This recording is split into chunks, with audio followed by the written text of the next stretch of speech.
All right, Kevin, Booger, welcome back, everybody, to Oxford on this Sunsplash Day.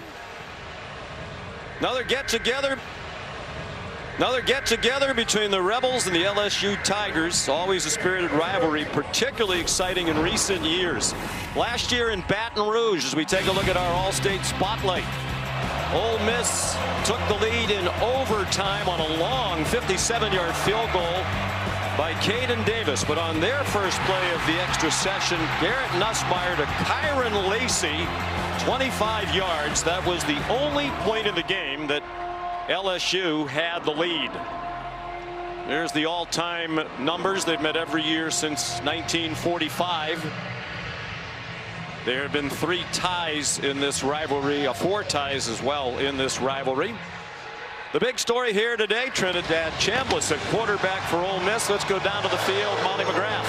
Well, Sean, a year ago today, Ole Miss quarterback Trinidad Chambliss was getting ready to lead his D2 Ferris State team to a win in front of just 1,000 fans. Today, he's taking on the number 4 team in the country in front of over 64,000.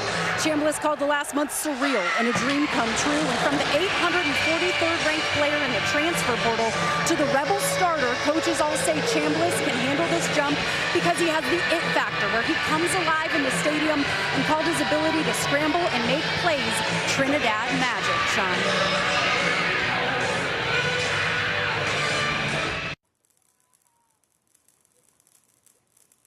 In college football this season, not yet a quarterback controversy here. Austin Simmons still coming back from that ankle injury, but you have an idea that Lane Kiffin's going to have a tough decision to make in another week or 2. And I think if Chambliss continues to play the way he's played, it'll be a relatively easy decision.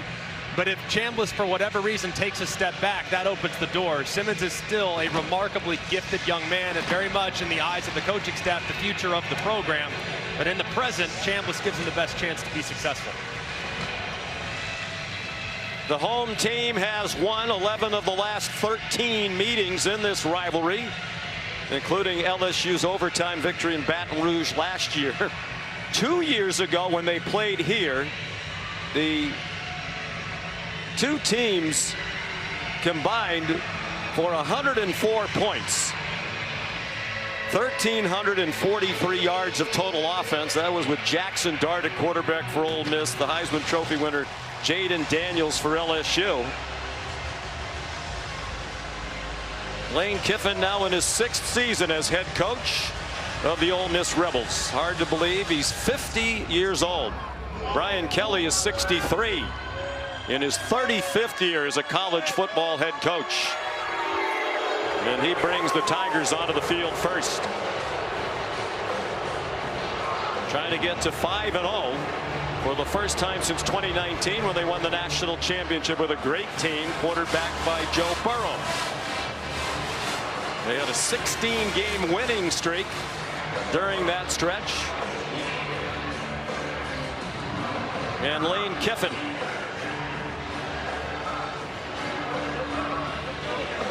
(4-0) for the 2nd year in a row.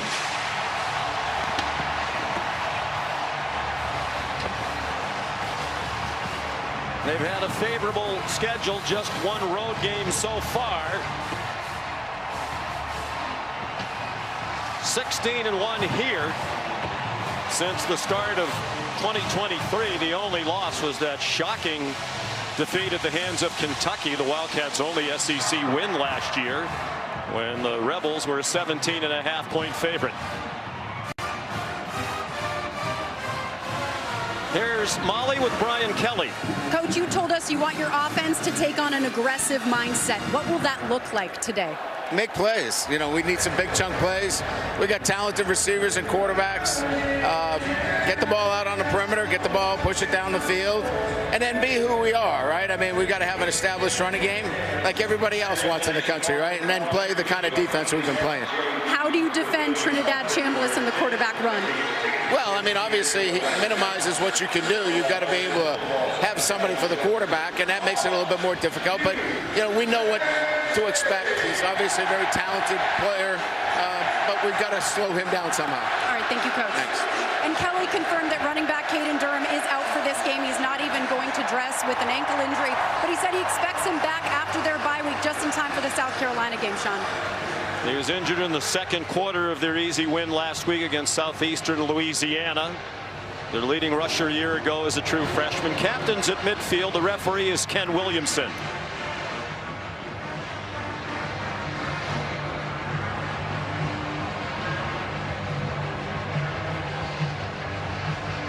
Ole Miss has won the toss, and the Rebels will receive the opening kickoff. Get their high-flying offense on the field against this outstanding LSU defense that's given up just 9.3 points per game.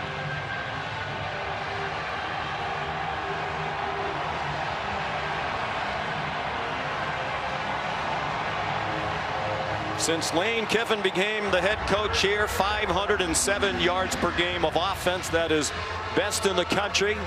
It's better than that so far this year, 543. In wins against Georgia State, at Kentucky, in the last two games here at home against Arkansas and Tulane. And Greg, they were impressive against a good Tulane team last week. Kind of hit on all cylinders on offense with 45-10 win. They were outstanding on both sides of the ball, and the one thing that came to life last week was the downfield passing attack, and that's something they're going to have to do time and time again against an outstanding LSU secondary. Chunk yardage will be huge for Ole Miss throughout this game.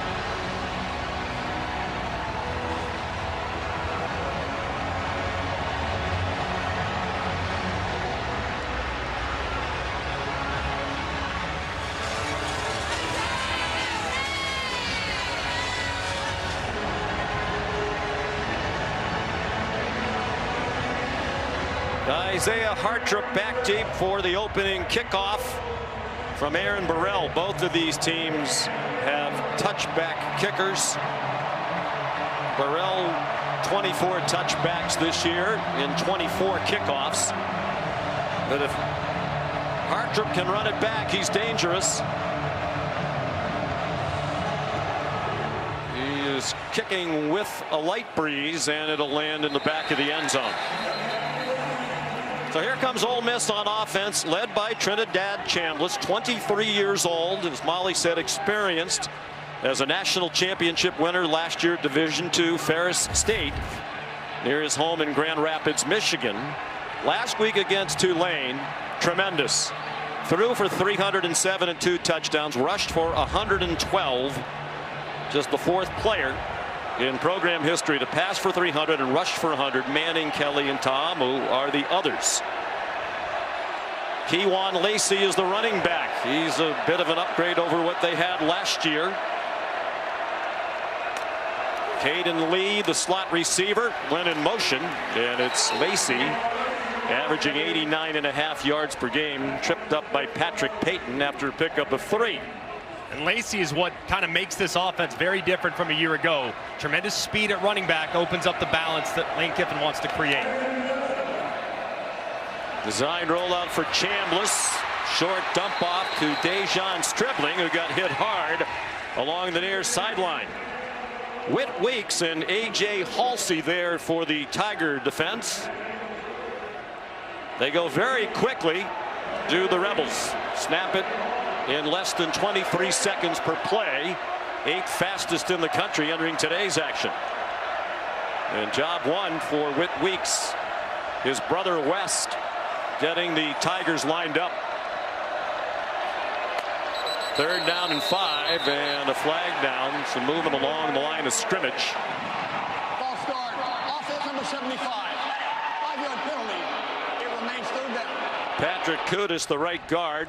Both teams, it seems to us, Greg, have concerns along the offensive line. In the case of Ole Miss, it's the guards. At LSU, primarily the tackles. And those are the two areas that they're going to try to attack defensively. Ole Miss against those tackles with edge rush, and then up the middle with Harold Perkins against Kudus, the right guard. That's a matchup that Ole Miss needs to try to neutralize. Perkins wears number 7. They'll move him around all over the place. Chambliss, and it's broken up. Intended for Daquan Wright, the excellent tight end, broken up by P.J. Woodland, part of a terrific tandem of starting corners, along with Mansour Delane. And a terrific start for LSU defensively, and Blake Baker, their coordinator. The biggest thing against Ole Miss is getting your cleats in the ground and handling the tempo, but they can't get to tempo if they don't pick up that first down of the drive. So a great start there for the Bayou Bengals. Xavier Thomas, dangerous return man.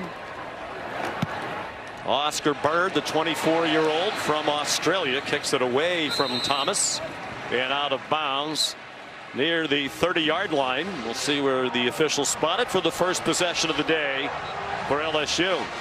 Led by the fifth-year senior Garrett Nussmeier.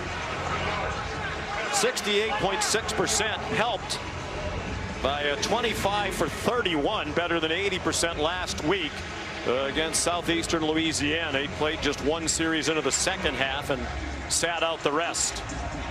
They feel like this could be his very best game. This defense for Ole Miss has some questions, especially in the secondary.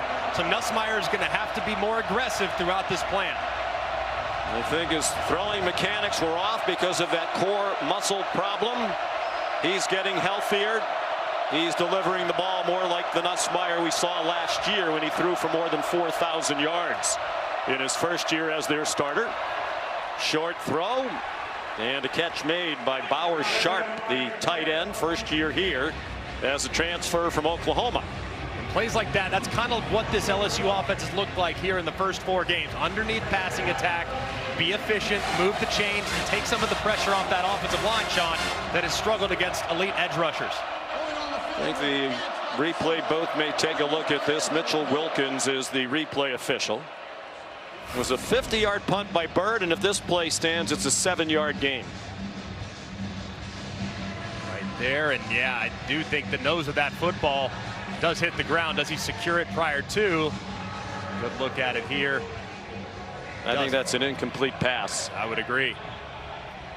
And a good stoppage by Mitchell Wilkins in the replay booth. And that's kind of what's been going on with Nussmeier there. I mean, that's a fairly simple throw that naturally last year he's hitting the guy right in the chest or the face mask. The accuracy's just been a little bit off from time to time.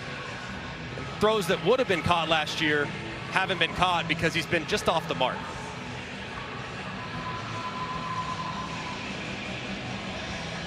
Brian Kelly awaiting the inevitable. Seemed to be pretty clear that it was an incomplete pass. They've thrown the ball more often than any team in the SEC.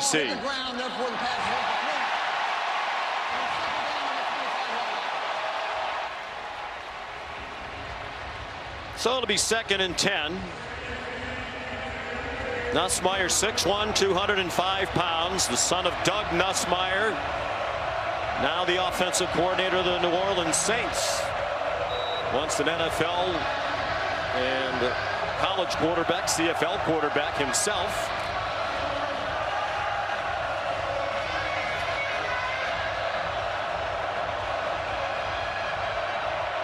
Nussmeier making his 19th career start. The Tigers are 14-4 with him at the helm, and winners of 7 in a row dating back to last year. Xavier Thomas, they move him around all over the place. He got 4. It'll be 3rd down and 6. Cam Franklin the stop. And getting the run game going is going to be very important for LSU's offensive coordinator Joe Sloan. Finding balance. They have not been great running the football this year. So finding balance, take some of the pressure off the passing game will be big against the porous run defense. Not great on 3rd down. Just 47%. And as you said, Greg, struggling to rush the ball, 117 yards per game. That's 15th in the SEC. Jawan Johnson is the running back.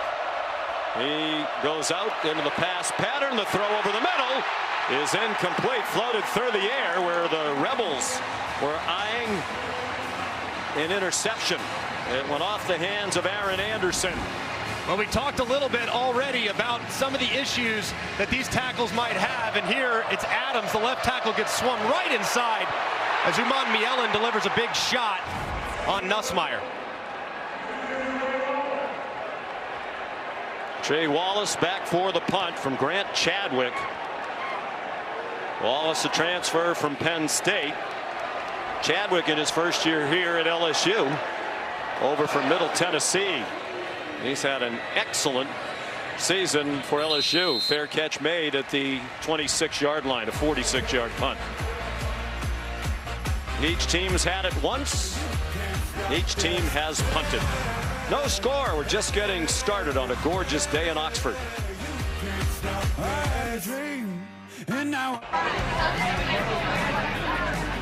Not far from the city square.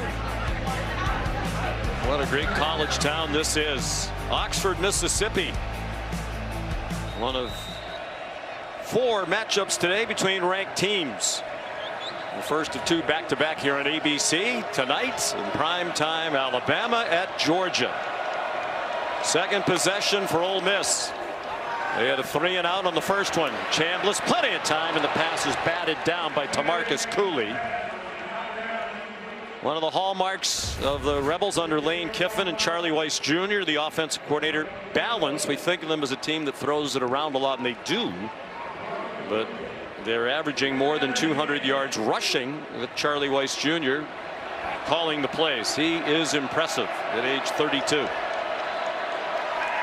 The first 3-and-out on their opening drive since the LSU game last year. 11 straight games without a 3-and-out on their opening possession. That ended here this afternoon. Pressure from both sides, but a pretty clean pocket. Chambliss ran out of time, and then it's incomplete. Dropped by Keywan Lacey. Might have been a good thing for Ole Miss as they were coming after him quickly. One thing that we haven't really seen from Ole Miss so far is utilizing that tempo. They want to do tempo on 3rd down especially. Yeah, they weren't lined up on defense, LSU, but still they come after Chambliss, and he throws it away. Patrick Payton, the transfer from Florida State, putting the pressure on for Blake Baker. And Blake Baker does a great job on 3rd down, adjusting his personnel. So you're going to see throughout this game on 3rd down, Ole Miss will go faster than normal, but really on 1st and 2nd down, haven't seen that hyper speed that we've known. We've seen shifting and motion and movement. I'd like to see him play with a little more urgency offensively. So Oscar Bird again, 24-year-old true freshman, 3 years of Australian rules football. Good punt. Xavion Thomas did well, made 3 Ole Miss Rebels miss for an 11-yard return of a 49-yard punt. Today's Impact Players presented by the Home Depot. It's Aaron Anderson offensively there in the slot for LSU. He is so dynamic. Had the game-tying score last year on the 4th and 5. And then on the other side, Centarian Perkins, the pass rush specialist, kind of just a game changer there defensively for Ole Miss. So these 2 guys can take over the game if you let them. I was surprised as we prepared for this game that Perkins does not have a sack yet this year for Ole Miss. And as a team, they have only 4. Perkins at 10.5 last season. Like the Perkins on the LSU defense, they move him around a lot. Trying to get favorable matchups. Jawan Johnson, the running back, went out in the flat. Deep pass, open receiver. Xavion Thomas weaving through the defense inside the 20 and down near the 15. Antonio Kite brought him down after a 52-yard gain. And he beats Graves off the ball really quick. Puts up the mailman. Going deep. And they don't rotate him. The ball is a little underthrown, which probably helped him out. And a great job run after catch. An explosive play created already for LSU. They've been waiting for the long pass plays. They get one on the completion of the transfer from Mississippi State. Who played in that rivalry against Ole Miss, the Egg Bowl. Out wide it goes to Aaron Anderson. He's inside the 10.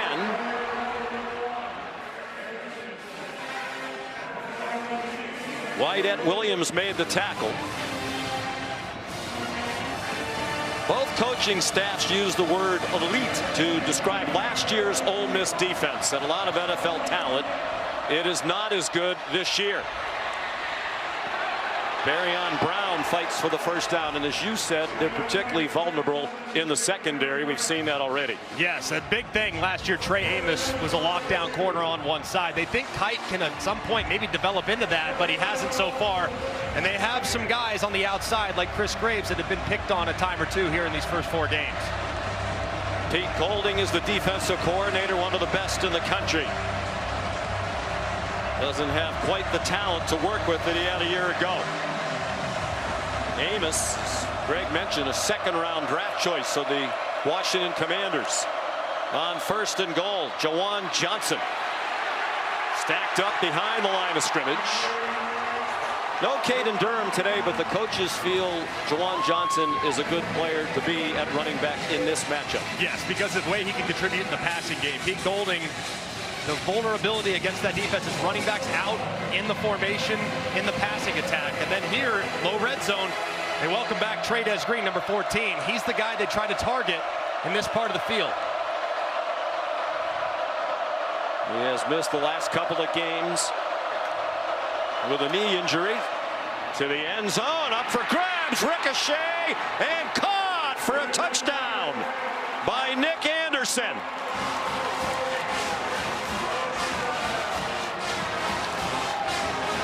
It was Sage Ryan, the former LSU Tiger, who was in coverage. Batted by Green, and a nifty catch by Anderson using all of that 6'4" frame. And it was a pretty well defended ball thrown slightly upfield, gets tipped. But how about Anderson right there? And looked like it hit the ground. I don't think it did. No, it did not. Really, really good play by Anderson, staying alive from the progressive pylon cam. Right there, so close. Great play.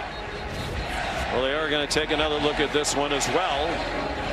From that last angle, it looked like the point of the football might have hit the ground, but the prior angles, it didn't look that way.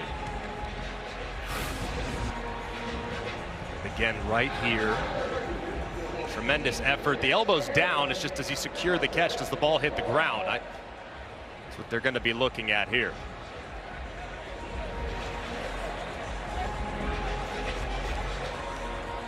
Hands around. I don't think the ball ever hit the ground. I don't think it did either. He kind of corralled it against the hip and very close, but I don't think it did. I'm with you. Tremendous snatch by Anderson, who brings size to a receiving core that is otherwise speedy but not particularly big. And still possesses that top end speed to get behind the defense. He's been a little quiet here early on, but they feel like at some point he will break out. Maybe this is the game to do it.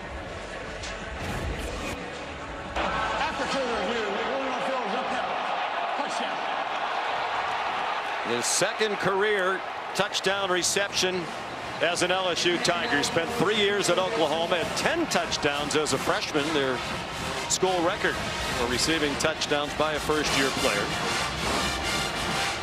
So LSU, slight underdog on the road against Ole Miss and Lane Kiffin. Off to a 6-0 lead. Damian Ramos on for the extra point. And whistles before the snap.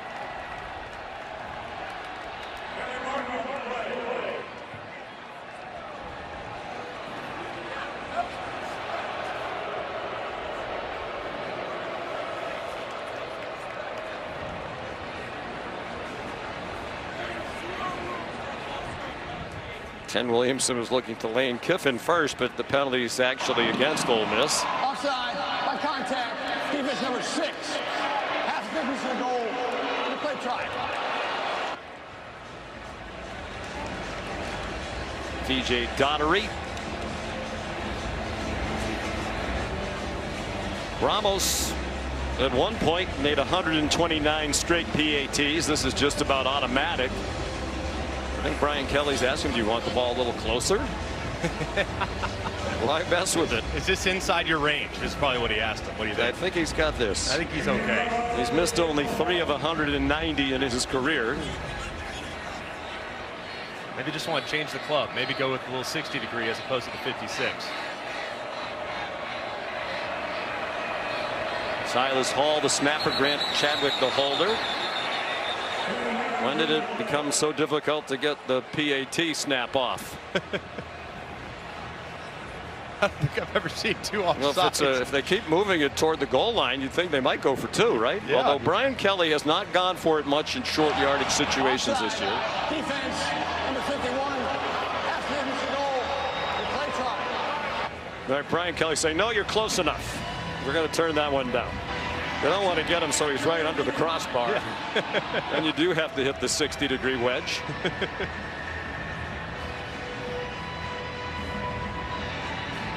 On that touchdown drive, Garrett Nussmeier 4 for 4 for 68 yards.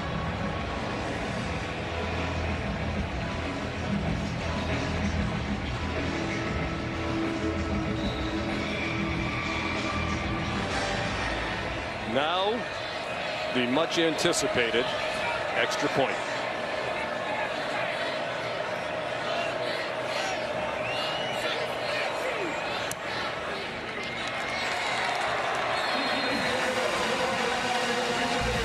LSU's won 7 straight. It's the longest winning streak of the Kelly era. You're watching SEC All Day, presented by IHG Hotels and Resorts.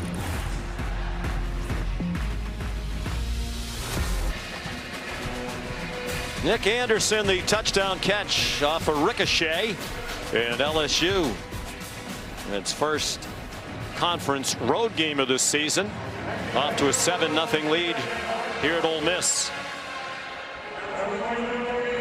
LSU's played just 1 conference game. That was their home win against Florida. Ole Miss is 2-0 in conference play, a win at Kentucky, and 2 weeks ago a victory here against Arkansas. Here's Isaiah Hartrip, and he's smothered at the 10-yard line. Well, the rare returnable kickoff against Aaron Burrell. Lane Kiffin did tell us yesterday, I don't mind the touchbacks. Just give me the ball at the 25 and let's go play. And that's probably why. Well, Lane Kiffin's daughter Landry made some news this week when she posted on Instagram a picture of herself with her boyfriend, Whit Weeks, the defensive captain of LSU, preseason All-American. It was a surprise to many, not just the relationship, but why reveal it this week? We talked to Whit Weeks about that, and to Lane Kiffin. We'll tell you about that in a moment. But Lane Kiffin tweeted out that his daughter will be cheering for Ole Miss today, and Whit Weeks confirmed that when we spoke. Here's Deuce Alexander, and nothing doing as the wide receiver got tackled by Tamarcus Cooley. There's the Weeks family. Whit told us his 12-year-old sister Kate, the youngest of the 4 children in the family, very upset that Landry is not cheering for Whit, her boyfriend. But it's blood we talk about. Landry Kiffin and her dad, Kewan Lacey, the ball carrier. Kate's here today cheering on 3 of her brothers, Whit, West, and Zach Weeks, all linebackers on this LSU team. She likes what she's seen from the defense so far.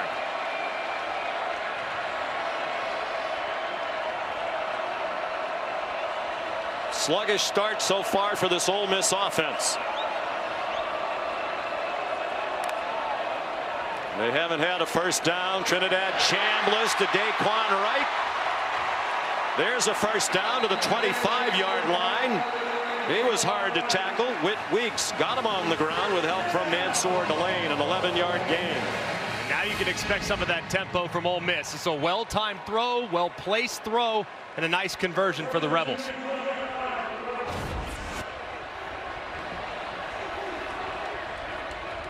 Ninth catch of the year for Wright, averaging 26 yards per catch prior to that one. Quick pop out wide. Great effort after the catch by Kewan Lacey. 9 yards on first down for the Rebels. They'll move Kewan Lacey around. He's really good as a receiver too, and as you can see, excellent after the catch.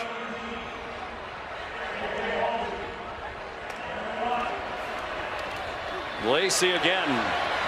Off left tackle, just enough for the first down.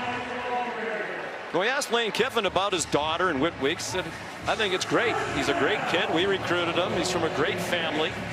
Whit Weeks told us he met Landry back in March in Baton Rouge when she came to visit some friends, mutual friends. They became friends, and then the relationship blossomed from there. Lacey again to the 45-yard line, 8 more. It's kind of amazing, too, because Lane said he talked to Kirby Smart, doing some due diligence on the family, even a little deeper. He said he's just really a great kid, great family, like you said, Sean. The family's from right near Athens, Georgia. David, the dad, David Weeks, played at Georgia, was a center. But Whit Weeks is a great kid. We've talked to him several times now. He's about as likable as any player we've ever met with. Great player, too. He terrorized Ole Miss last year to the tune of 18 tackles in that game. 3rd down in inches, and Chambliss has the first down, just shy of midfield. I think the best line, we'll put a period on the end of this, with Landry, Kiffin, and Whit Weeks, at least for now, came from Lane's ex-wife, Layla, with whom he still has a nice relationship, and obviously the mother of Landry. She said to Lane Kiffin, "Why are you surprised? I mean, you're the king of stirring it up on social media." So that's what your daughter did on game week. She also said, "Well, do you ever ask me when you post things?" Said, that's no. what the daughter said. To Lane Kiffin, "You never ask me when you post things." Logan Diggs is the running back. He played at LSU. Chambliss on target. Nice hands catch. Winston Watkins, the true freshman, who is emerging rapidly. A 13-yard gain and a nice drive. And that was a great job of utilizing the snap count, too. Look back to the sideline, snapped it, kind of caught LSU off guard. Here comes the rapid tempo. Deuce Alexander has track speed. The transfer from Wake Forest couldn't break free from Harold Perkins, who's had a magnificent return from the ACL injury that limited him to 4 games a year ago. Yeah, back playing now at that star position where his versatility can be utilized in pressure and in coverage, but still has that playmaking ability. The 11th play of the drive. Flushed is Chambliss, now running room through the middle, and he slides down with a first down. They'll mark him where he started to slide at the 27-yard line. An 11-yard rush. And this is what he does a little better than Austin Simmons. The sudden acceleration and being able to pick up yards on scramble drill makes him tough to defend. Logan Diggs, who's played for Brian Kelly at both Notre Dame and LSU, and now he's an Ole Miss Rebel. He got a couple. Jack Pyburn made the stop. In this part of the field, you start to get on kind of the fringe of red zone. It's very heavy quarterback run with Trinidad Chambliss in the lineup the last couple weeks. So you can expect him to utilize that throughout the game in the red zone.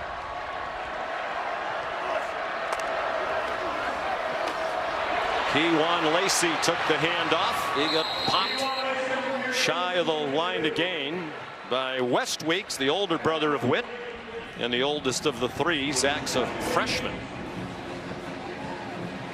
And Blake Baker loves all 3 of them.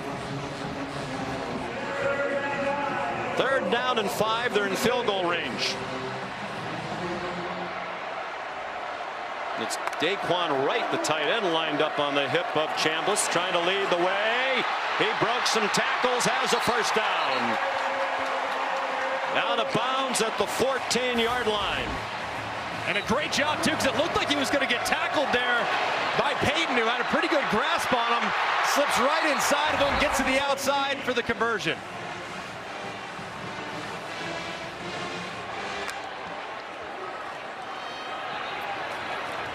Lacey, who transferred into Ole Miss after 1 year at Missouri. Lane Kiffin and his staff recruited him heavily out of high school. They were surprised when he elected to go to Mizzou out of Lancaster High School in Dallas, and glad he's become a Rebel. 16th play of the drive. They've moved 77 yards so far. Caden Lee knocked down at the 7-yard line by Deshaun Spears. Just based on that last 3rd down from Ole Miss, you might think quarterback run again. It's a very effective play, and knowing Lane Kiffin, he's probably thinking to himself, hey, with the struggles we've had defensively, field goals aren't going to win this game. We got to be aggressive in the red zone, so probably thinking 4-down territory.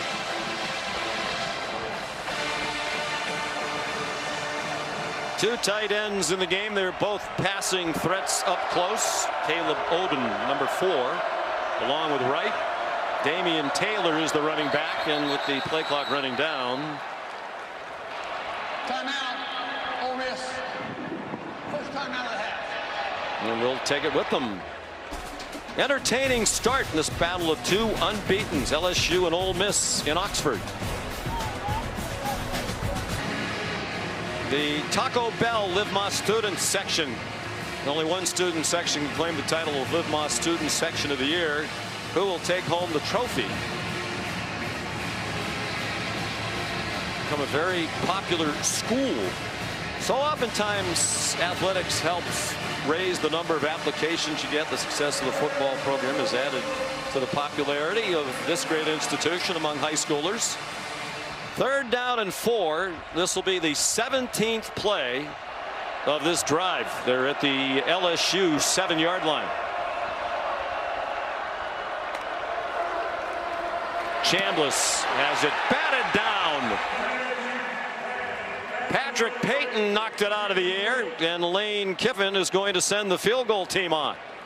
And that's the one aspect with Chambliss that you have to deal with. That's his 4th batted pass of the season. He's just not very tall. He's not very long. On the other side, Payton is 6'6", gets that big arm up, recognizing the quick game and deflecting the pass. So here's Lucas Carnero, a 25-yard attempt. He's been outstanding in his first year here. 10 out of 11, and his only miss was from 51 at Kentucky when he hit the left upright. Ole Miss on the board, an 18-play drive, matching the longest of the Lane Kiffin era. Well, we mentioned this is ranked against ranked in the SEC. We have another one tomorrow. Excuse me, tonight. 7:30 on ABC right here. Number 17 Alabama, number 5 Georgia. I heard on game day this morning, and of course on ESPN at 10:15 tonight, BYU in Colorado. And I couldn't believe it. You know, we think of Georgia and Alabama played so many times in recent years, but it's the first time that Alabama is going to Athens since 2015. I know, it's crazy, right? I mean, so many SEC championships, national championship there in Indianapolis. They played a lot, but not often in the home environment. So that'll be a great experience for those young players. The Crimson Tide heading to Athens between the hedges, one of the great environments in college football.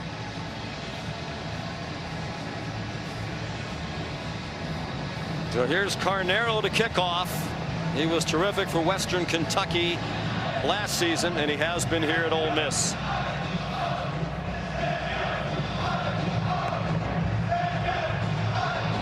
And like Burrell, it's almost always a touchback, and that one almost flew into the stands at the back wall behind the end zone. So Molly McGrath tells us that Weston Davis, who had been their starting right tackle through the first 4 games, is not dressed today. Apparently suffered an injury in the warm-up. So Carius Kern, a true freshman from Hughes, Arkansas, gets his first career start. Such a difficult spot too. Tackle against this speed on the edge with Centarian Perkins and Uman Mielen. I would imagine they'll be attacking the right side of this offensive line all throughout the game.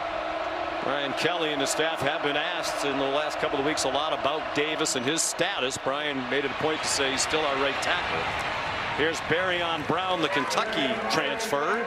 4-7, tripped up by Antonio Kite. So far, I've liked the plan from Joe Sloan, the offensive coordinator, getting all your weapons involved. Everybody's got a touch now for the most part. The one guy left. At some point, you want to get Trey'Dez Green, but he got the target on the touchdown that was deflected.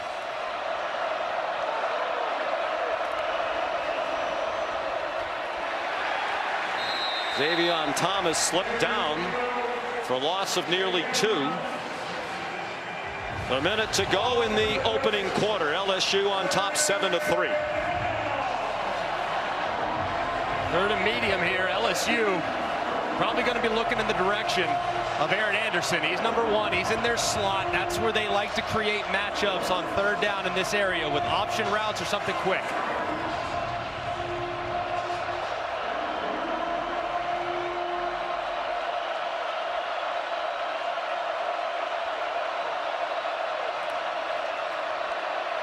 Nussmeier, the receiver not open. There's a flag. He was trying to get it to Aaron Anderson. Jalen Braxton had the coverage. A transfer from Arkansas, who hasn't played much yet for Ole Miss.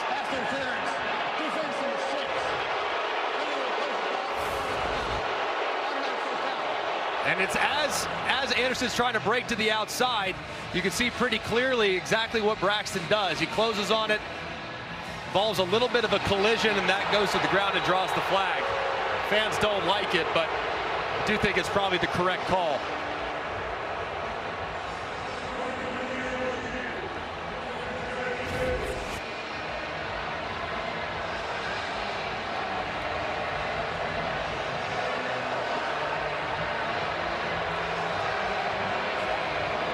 So the penalty gives LSU the first down. The play clock's about to run out. I think Garrett Nussmeier is asking Ken Williamson, did the play clock reset?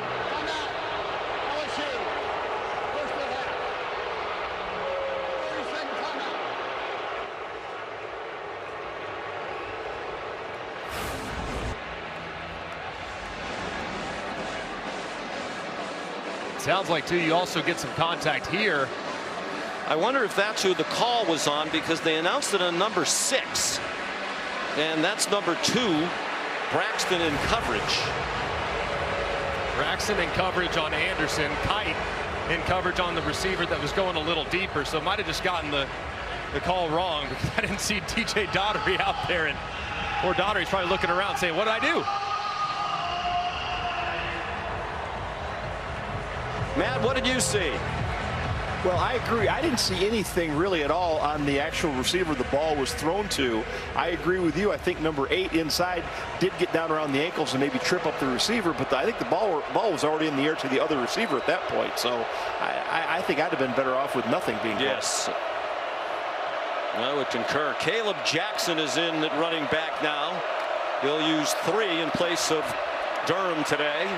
Nussmeier, far sideline, caught near the marker. Chris Hilton Jr., just his 4th catch of the year. There's a flag down back behind the line of scrimmage.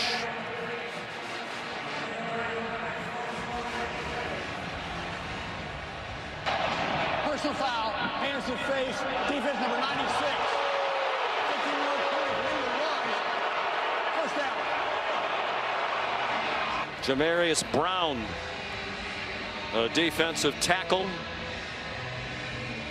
We lost a lot of talent in the front of that defense from a year ago. And you'll see as he's rushing, kind of gets over to the left a little bit, but watch the left hand get up into the face right there of Braylon Moore, the center. The excellent center, the best player on their offensive line, the leader of that group, a transfer from Virginia Tech.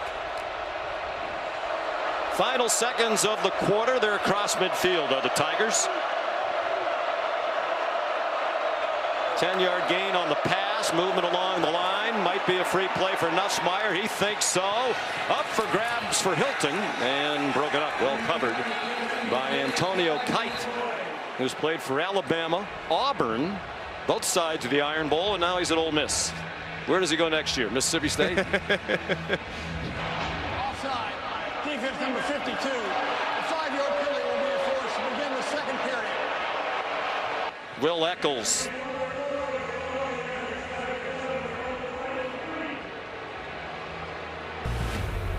ESPN's presentation of college football on ABC will return after this message and a word from our ABC stations.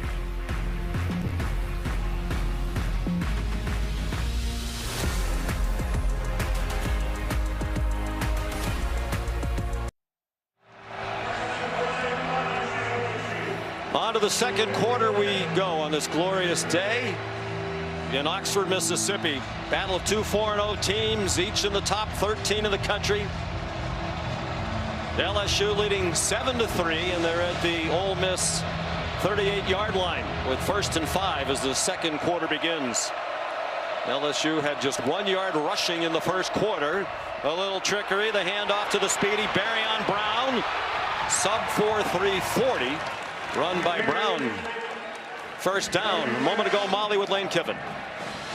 Coach Kiffin, penalties, keeping that LSU drive alive. What are you going to emphasize with your defense here? Well, just to calm down. You know, we got a fluke play for a touchdown down here, and then we did a good job, but we stalled in the red zone on offense. So just calm down a little bit, and we got a lot of games to play against some really good matchups. So just calm down and make them earn it. Thank you, Coach. All right.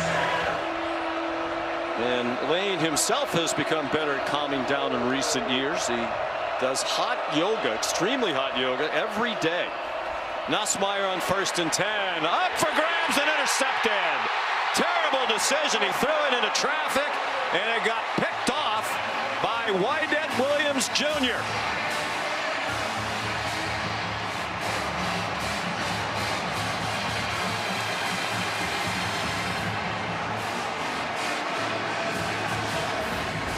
And just a brutal decision by Nussmeier. You're on the move. You're in good rhythm offensively. No need to force this on the in-breaking route.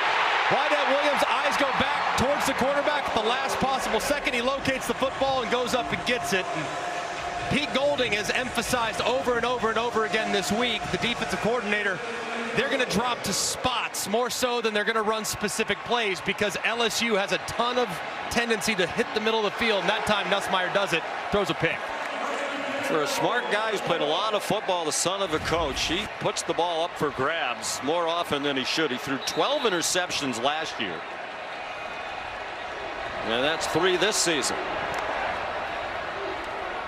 So the takeaway for Ole Miss, they come out firing, and Chambliss threw it through the hands of Dejon Stribling.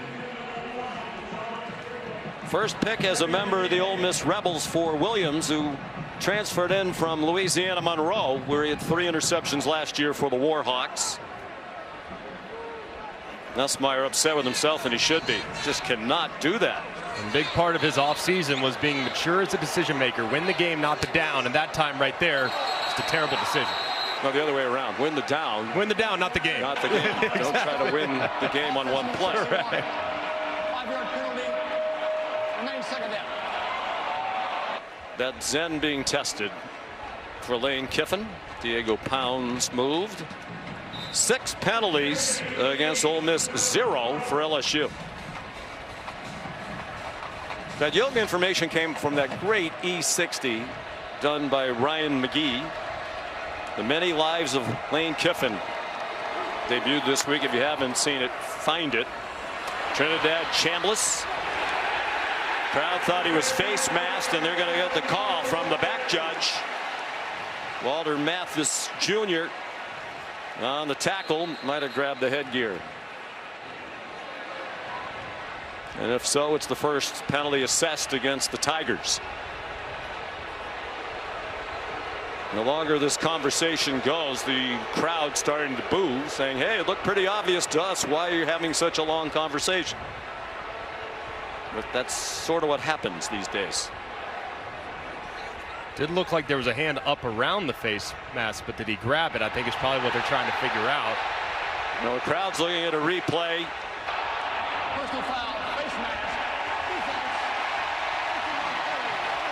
Maybe the video board operator helped end the conversation. And there it is, the left hand right there up in the face mask. He does grab it. Head So turns. why the long conversation then? Not sure, but that's, if they're going to make the long conversation, at least get it right, and they absolutely got it right. Bails Ole Miss out of a jam after the first down penalty, being behind the sticks. Well, the penalty to 25 and a first down for Ole Miss. Chambliss, nifty run down near another first down. Looks like they're going to mark them just short if it's the official spot on the near side of the field. Jamari Butler, the tackle. This quarterback run is very difficult to defend when you are a very aggressive defense like LSU is. Kewan Lacey, a first down. A lot of what Blake Baker wants to be. He wants to bring pressure. More than 40% of the defensive snaps, they're bringing at least 5 guys. Well, you can't pressure a quarterback that has that level of mobility, because if you overrush the quarterback, he could take off and hurt you. So very tough to defend. Lacey trying to turn the corner. He does. Tackled by the freshman DJ Pickett. 2 flags back behind the line of scrimmage. If it stands, it's a first down.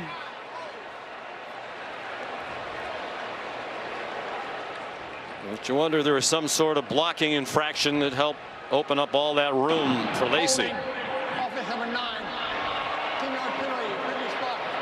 Big first down. Luke Has listed as their 4th string tight end. It was a nice design, and Has on the outside working against Cooley right there, holding on way too long, and just a bad decision. I'm not sure Cooley would have made the play if he would have just kind of stood right in front of him.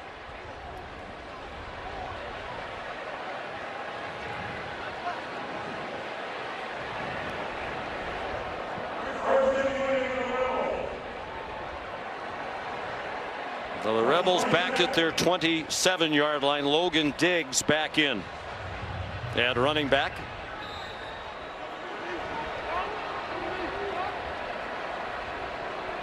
Louisiana native, former LSU Tiger. They faked it to him, did Chambliss, and now checks it down to Diggs. And it gets stood up and knocked out of bounds by Whit Weeks.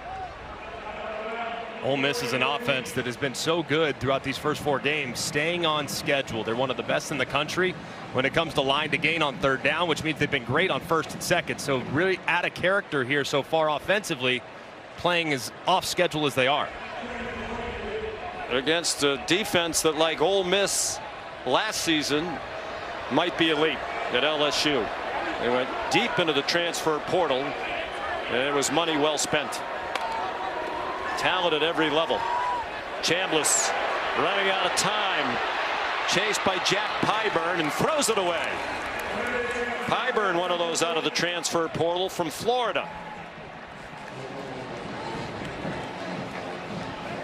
What a defense this has become. That's 44 possessions on defense now for Blake Baker's defense in 4 games plus. And the opponents have scored only 4 touchdowns.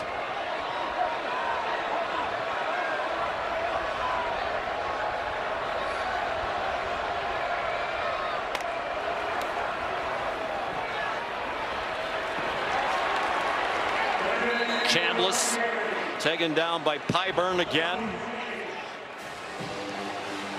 And he's an emerging star, is Blake Baker, the 43-year-old defensive coordinator for LSU, who went to LSU to coach in part because his wife Rachel is a Tiger. She was an All-SEC soccer player at LSU. He's done such a great job of kind of changing the identity, and man, they are reaching their ceiling with such improved personnel all over the field. Bird with a flag down. Punts it to the boundary, dropped along the sideline, out of bounds by Xavier Thomas. Clearly that's the plan, try to kick it away from him. 44-yard punt.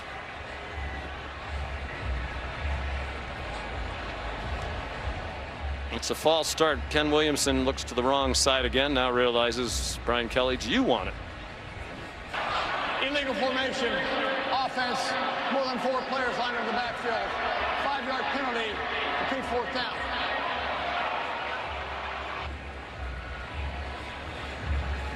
Not surprising that he would.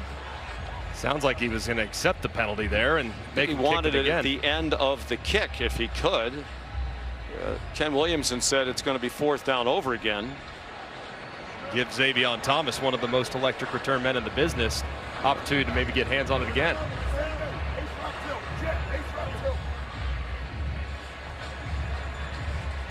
And I think there's some confusion now among the officials. They are bringing the ball back.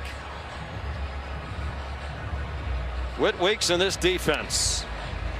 I've seen enough to believe, as Brian Kelly says, they are championship quality on defense. No doubt about it, man. The big difference this year is that secondary. They are locked down in the back end.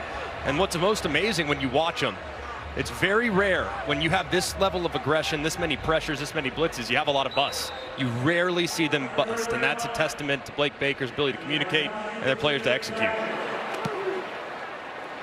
Bird again sends it to the sideline again. Boy, his remarkable accuracy, just about the same thing. Dropped out of bounds by Xavier Thomas.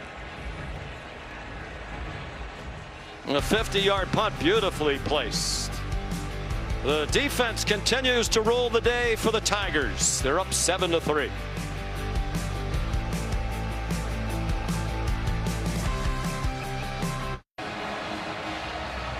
Brian Kelly was upset. He spent most of that media timeout in animated conversation with the officials. We saw after the first punt, which there was a penalty against Ole Miss, he held up 5 yards and wanted it tacked to the end of the previous punt. But the officials brought it back and they punted over again. As a result, LSU has lost 5 yards. Deep pass intended for Barryon Brown, with Ricky Fletcher in coverage for Ole Miss. So let's go back. Here is after the first punt that Xavier Thomas dropped at the 27-yard line. Yeah, he's in add 5. I'll pick add 5. Add 5. And now add this 5. is the last punt, and he's telling him, I wanted 5 added to the previous punt. I guess the only question I have was, why wasn't Brian arguing more vehemently when they brought the ball back to punt it over again? Right. And he has reason to be displeased. Here's Xavier Thomas. They still can't get the running game going. That's a 4-yard gain. But I guess you don't need to run the football. They're without Caden Durham today. Questionable all week. Did not dress with an ankle injury.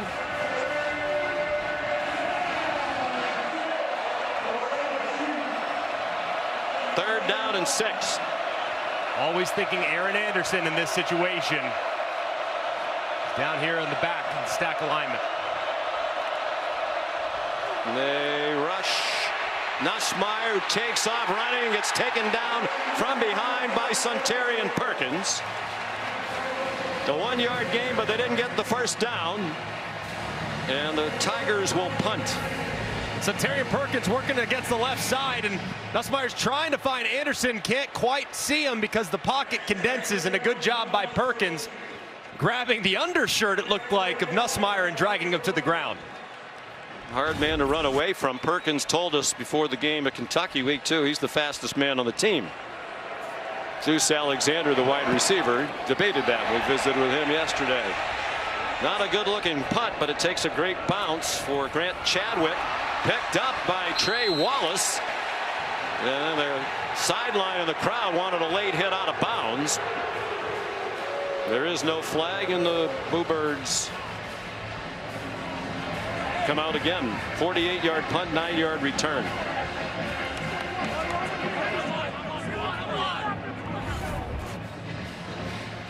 Not a lot on offense, but one good drive. Matching a game against Indiana in 2020 for the most plays. One possession under Lane Kiffin. Very out of character, too. Like you said, their usual drive takes about 2 minutes and 15 seconds off the clock. It's one of the fastest rates in college football. So very out of character to have a long, time-consuming, tons of play drive resulted in a field goal.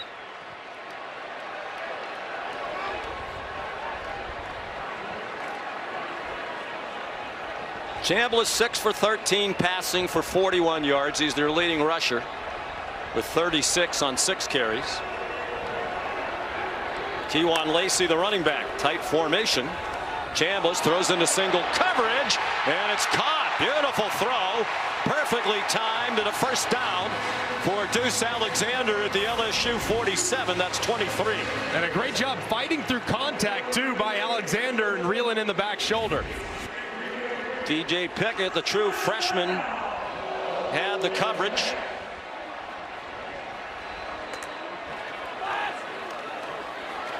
Lacey in trouble and stacked up with the line of scrimmage. So Marcus Cooley, one of those transfers in the secondary from NC State, where he was their starting nickel last year, made the play. Anytime you see a safety in Cooley coming up and making the play in the backfield, that's an indicator that LSU, right now, those safeties are very, very tight. At some point, Ole Miss is going to have to continue to try to push the ball downfield, take a shot downfield, soften that coverage up. Another play action pass, and Chambliss not on the same page with Harrison Wallace III, better known as Trey. Flag down, far side of the field.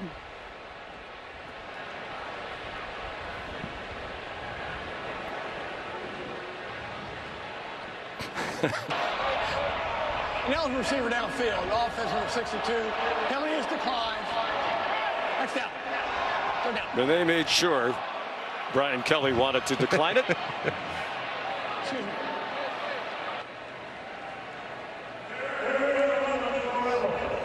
Brian Kelly, 317 career wins at all levels of college football. That's almost 100 more than any other active FBS coach. 98 ahead of Kirk Ferentz. Sliding the protection towards Hale Perkins, it looks like. Perkins, number 7 on the LSU defense. Clean pocket, good throw. Nifty run after the catch for Deuce Alexander. And a first down for the Rebels at the LSU 32. That's 16 yards. And that was a well-timed throw. It's right on the receiver's body, allows him plenty of time and separation to break the tackle and pick up the conversion.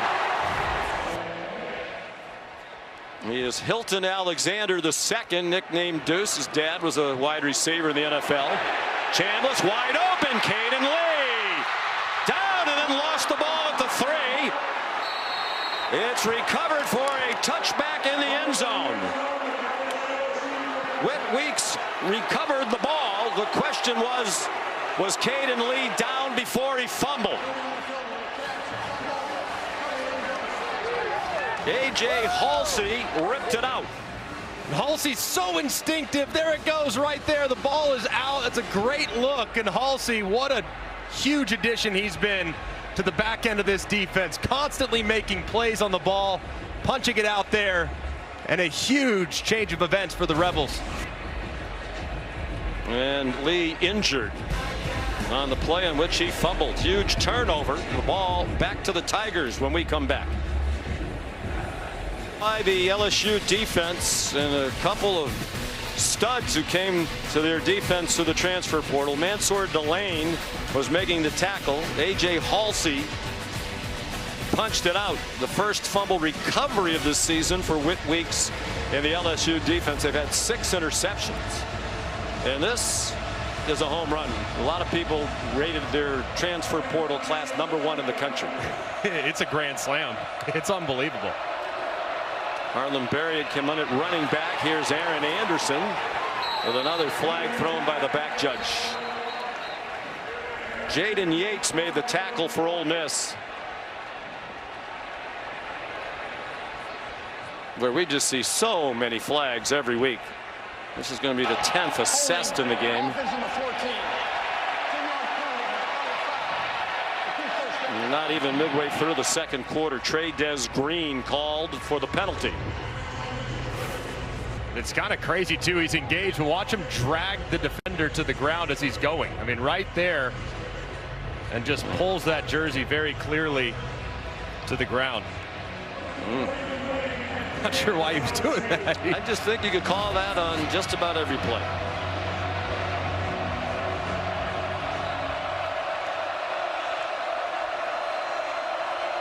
Harlan Berry, the freshman, 5-star recruited and running back, up for grabs. A high ball. That's one that gets your receiver hurt, and Anderson is still down on the ground. Took a hit from Wydett Williams. He's coming on. He got there late. He transferred in from ULM and didn't arrive until just prior to fall camp. The ball just took a little too long to get there. It looked like Anderson was there for a moment, but Williams was able to close up that window quickly. Well, they thought Nussmeier's core injury was improving and his accuracy would be better, but that hasn't proven true so far. 6 out of 11. And the really bad interception. Caleb Jackson, the running back, on 2nd and 20. Nussmeier from the goal line. Throws on the run again, up for grabs, and he's fortunate to get away with that one. As many blue shirts in the vicinity as there were Tiger teammates, and Joe Sloan perplexed, as is Brian Kelly.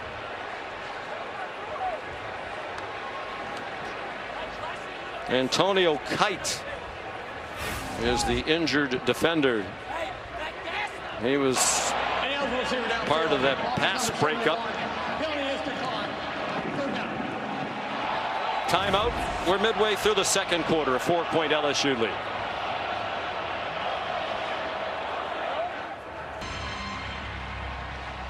There were 2 Ole Miss defenders injured on the last play. Antonio Kite landed hard on his side. Might have just had the wind knocked out of him. And then Prince Willem Umanmielen looked like he suffered an ankle injury as he came off the field. Kite's back on his feet. Umanmielen looked to be the worst of the 2 in terms of the injury. He is in the tent. So here's a 3rd down and 20. Caleb Jackson, the running back, and they give it to him. Conservative play call. Just want to improve the field position for the punt. A 10-yard gain. That 3rd down, it's been problematic a little bit for LSU all throughout the season. That is their 18th 3rd down and 11 plus. That's the most in the Power 5. There's only 2 teams with more. That's Charlotte and Central Michigan. So they got to be better on 1st and 2nd down to avoid those early penalties to get them behind the sticks. Grant Chadwick, the punter. Trey Wallace back for it. Fair catch signaled and made at the 30-yard line. 50-yard punt by Chadwick. This Monday night, a Monday Night Football doubleheader starting at 7 on ESPN with the Jets and the Dolphins, each looking for its first win of the season. The good news is someone's likely to win. There could be a tie. Then at 8 on ABC, Cincinnati and Denver, both games available on the all-new spectacular ESPN app.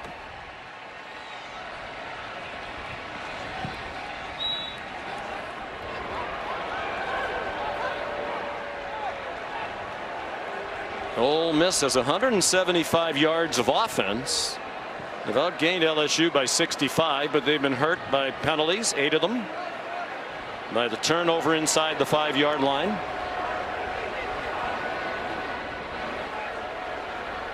Trinidad Chambliss, the quarterback, gave it to Lacey out of the shotgun. Another flag thrown, this one by the center judge behind the line of scrimmage. A.J. Halsey made the tackle.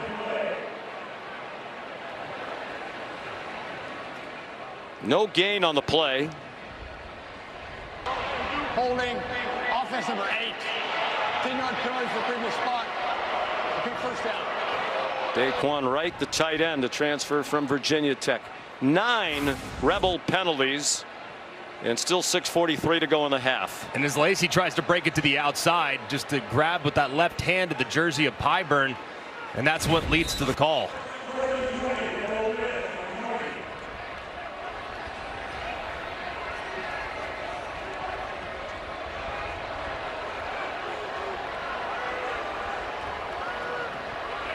Logan Diggs. Interesting formation here. He's in at running back. Play fake. Chambliss under duress. The blitz coming, and there's going to be a grounding call. I think the crowd thinks it might have been roughing the passer, but to me, it looked like a grounding call. Personal foul. Well, it is roughing the passer. Defense.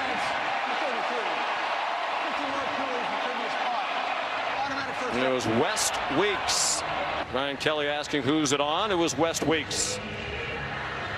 And Weeks looked like he could have held up. Instead, he decides to push Chambliss there late. Yep, no question. So it's a good call, and Chambliss kind of sells it a bit, but a good call. I mean, I don't know what Weeks is thinking there. Just a dumb play, and that's twice now that Ole Miss has been bailed out of their own penalty with a penalty on LSU that results in a 1st down.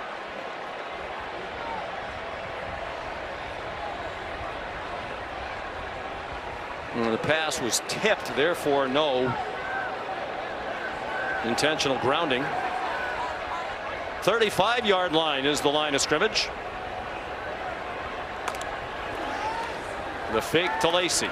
Chambliss batted down for an incomplete pass. Another PBU for Patrick Payton, the fifth-year senior from Miami, the transfer from Florida State. We're at 16 career sacks as a Seminole. He arrived in December out of the portal. That was a nice play too, and that's now twice that Payton's got hands at the line of scrimmage on a ball. Ole Miss picking up the tempo a bit. Weeks came on a blitz, and the pass is incomplete, nearly intercepted.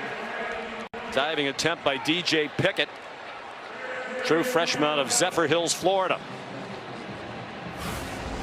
Haven't seen a ton of pressure so far. This time kind of a simulated pressure. They bring Weeks up the middle. They drop a defensive end out. Kind of led to a little confusion, it looked like, with Chambliss. Flags down, could be. No, it's not going to be a free play. They're stopping it. Crowd doesn't like that. They thought LSU jumped and the play should have been allowed to continue. Offside, on contact, defense number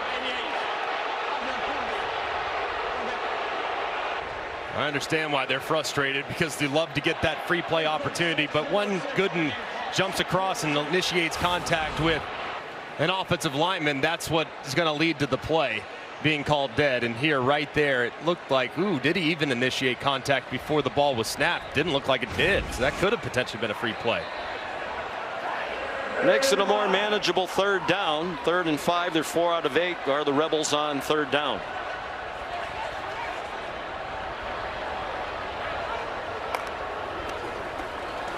A late blitz from Whit Weeks. A wide open receiver is Winston Watkins. Tackled by Delane, but it's a first down for Ole Miss to the 48. They'll go very quickly after the 12-yard pickup. Lane Kiffin thinks Watkins has a chance to be special. It looked like LSU might have been offside on that play. There's no flag. Kewan Lacey out of bounds just inside the 45-yard line.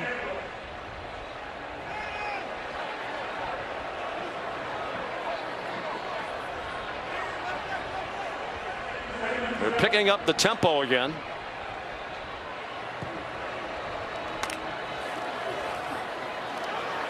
Chambliss single coverage. It's intercepted. A lot of hand fighting. There is a flag.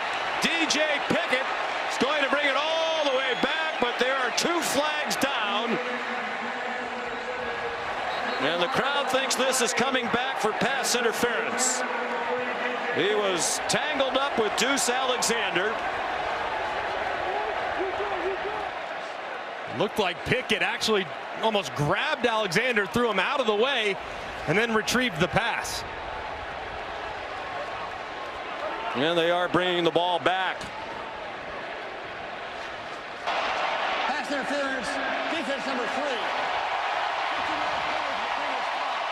Automatic first down. Very nearly the first interception thrown as an Ole Miss Rebel by Trinidad Chambliss. And watch as he just kind of pulls the receiver out of the way and reels in the interception. A good call by the official. The right hand, the jersey pulling him through. I think it's absolutely the correct call.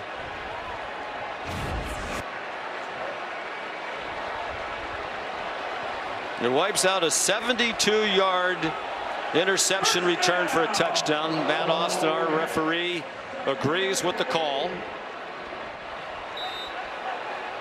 14 penalties assessed, still 5:20 to go in the half. What's the record? I think we had it last week in Oklahoma.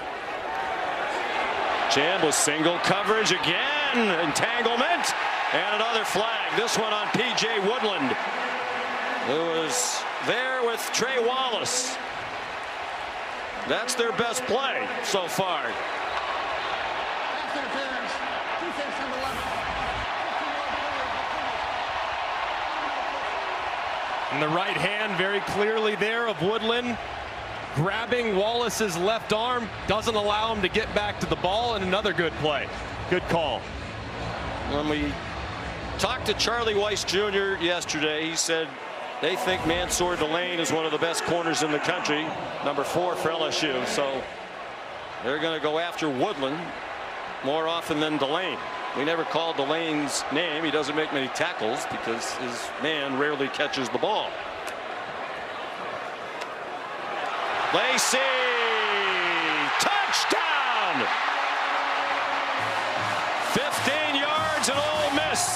has the lead.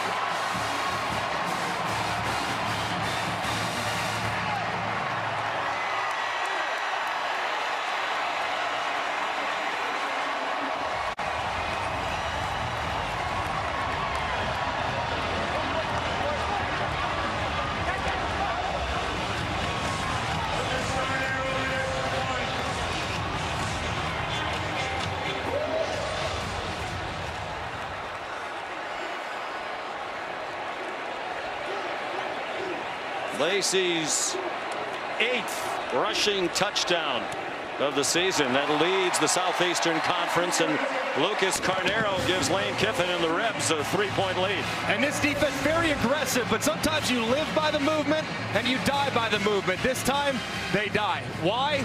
Look at those two defensive linemen on the right side, both slant inside. You have Weeks trying to get to the outside, but he can't fill it. They just played their way out of the gap.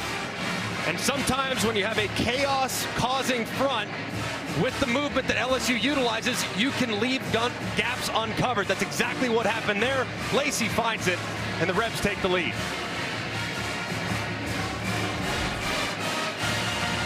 Four LSU penalties. The undoing of Blake Baker's defense on that Ole Miss touchdown drive. They went 70 yards in 5 plays. 49 of those yards came on LSU penalties.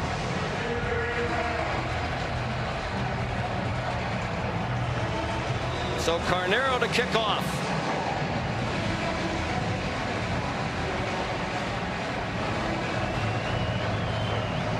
Barrion Brown, the deepest for LSU. 5 career kickoff returns for touchdowns at Kentucky. That's the SEC record. Kyle Parker returns it to the 20 for a 19-yard return. Here's Kevin Nagandi. Sean, good afternoon. State Farm halftime report minutes away. Dan Orlovsky, Booger McFarland in studio. We have 2 top 25 walk-off endings. Highlights coming your way. Ohio State in some trouble in the tight one, and that is going to come your way in Washington. Meanwhile, Tennessee on the road in Starkville. Oh, no. The interception, Blake Shippen. There goes Colton Hood. Tips and overthrows, Cav, on defense. We got to get those.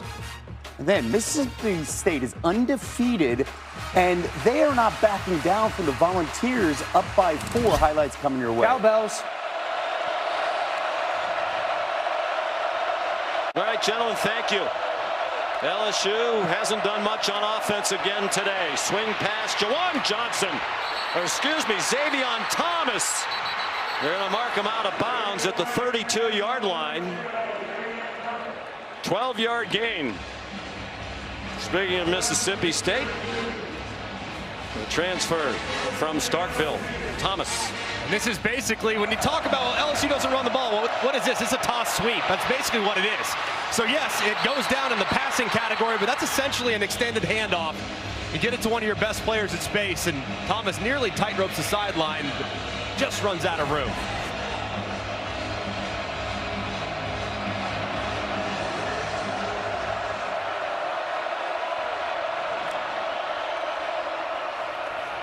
Xavion Thomas again.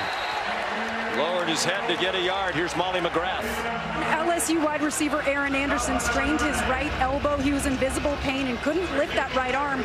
But when athletic training staff put a brace on the elbow, tighten it as much as possible, I'm told he will try to play through it. And for Ole Miss, their edge rusher, Princewell Uman-Mielen, still limping on a heavily taped right ankle. He's still being evaluated.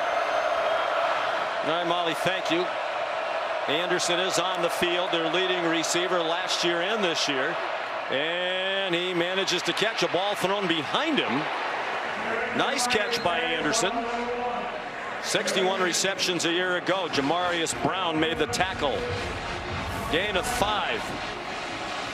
It's a great catch there by Anderson, and he's now going off after getting a little bit more banged up with that right shoulder after the physical tackle. And now this is usually the down where they look in his direction. So filling in for him in the slot, looks like it's going to be number 12, Kyle Parker. Will he be the guy they now target in a 3rd and medium? 0 for 3 on 3rd down. And again, the problem Greg mentioned earlier, they have a long way to go, averaging nearly 11 yards per third down. Caleb Jackson, the running back. 4-man rush. Nussmeier pulled it down. The completion well short of the line to gain. To Caleb Jackson. T.J. Daugherty, one of the leaders of that defense. That was a great play there by Daugherty. It's always difficult to be covering one of those outstanding running backs out in the pass route. He closes quickly, and Nussmeier trying to get it to Parker, starts right, works all the way back, makes a good decision. This one you usually think is going to be a no-doubter, but a slightly more accurate throw might have given him more of a chance. And Nussmeier still not completely there with his accuracy. Chadwick, low and wobbly, caught on the move by Trey Wallace. They got ripped down just across the 30-yard line. 38-yard punt, 6-yard return. Today's college football rankings brought to us by Prudential. LSU actually won last week 56-10 against Southeastern Louisiana and dropped from 3 to 4. Miami, after its win against Florida, leapfrogged both LSU and Penn State, went up to number 2. Some tough games today for teams in the top 10, and that game for Ohio State at Washington is no picnic. A relatively young Ohio State team replacing so many pieces off last year's national championship winning team. First road trip into a crazy hostile environment against an elite quarterback in Damon Williams. It's a tough test. Well, Ole Miss ranked number 13. I mean, in every ranking since the start of the 2023 season. Caden Lee tripped up, or he had a lot of grass. A.J. Halsey might have saved a touchdown. 30 yards on the completion to Lee. Now Ole Miss starting to get the 2-minute drive. There's a bailout for LSU because of the tempo that they're about to use.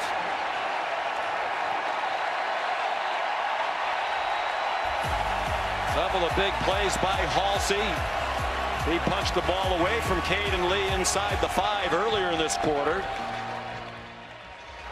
They might have saved the touchdown with that trip up. 2-minute timeout. Ole Miss leading by 3.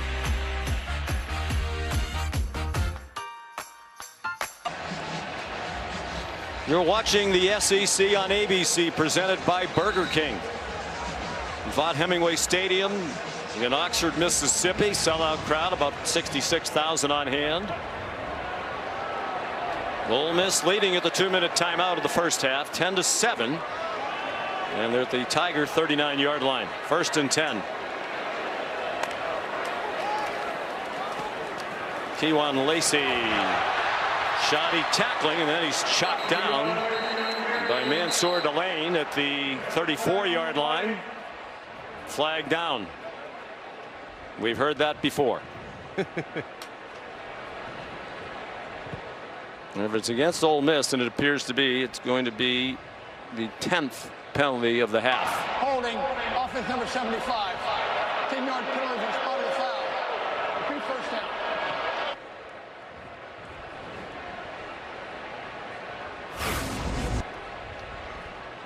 And they called it on the right guard as Kudus is working all the way across. Gosh, it's tough to tell. Yeah, that right hand right there at the end looked like it did have a hold of the jersey. 10 penalties, the most in a half under Lane Kiffin in his 6th year. The previous high in a half was 9. 2 times, both in 2021. Against Austin Peay and Louisville, both in the first half. Pressure, they don't get there. Up for grabs and caught on the far sideline by Deuce Alexander with Woodland in coverage. Ole Miss just continues to keep going back to it. The safety on the far side, Halsey, has been lined up near the middle of the field. They have one-on-one all day long against Woodland and Pickett, and they're winning that matchup. It looks like the blitzers are coming very late and not impacting Chambliss. They're coming from deep, and they hesitate and then blitz, and they don't get close. Chambliss was tripped up that time by Harold Perkins. Well, LSU does have a couple of timeouts if they wanted to try to get the ball back here. The time's not an issue for Lane Kiffin, and he's happy to let it run. Just one Good drive for LSU, the touchdown drive. And they went 70 yards in 5 plays. It's been a nothing burger other than that. Lacey, a hole to the left, and then a stiff arm to Marcus Cooley, and Mansour Delane stack him up. Now Brian Kelly's going to use one of those timeouts.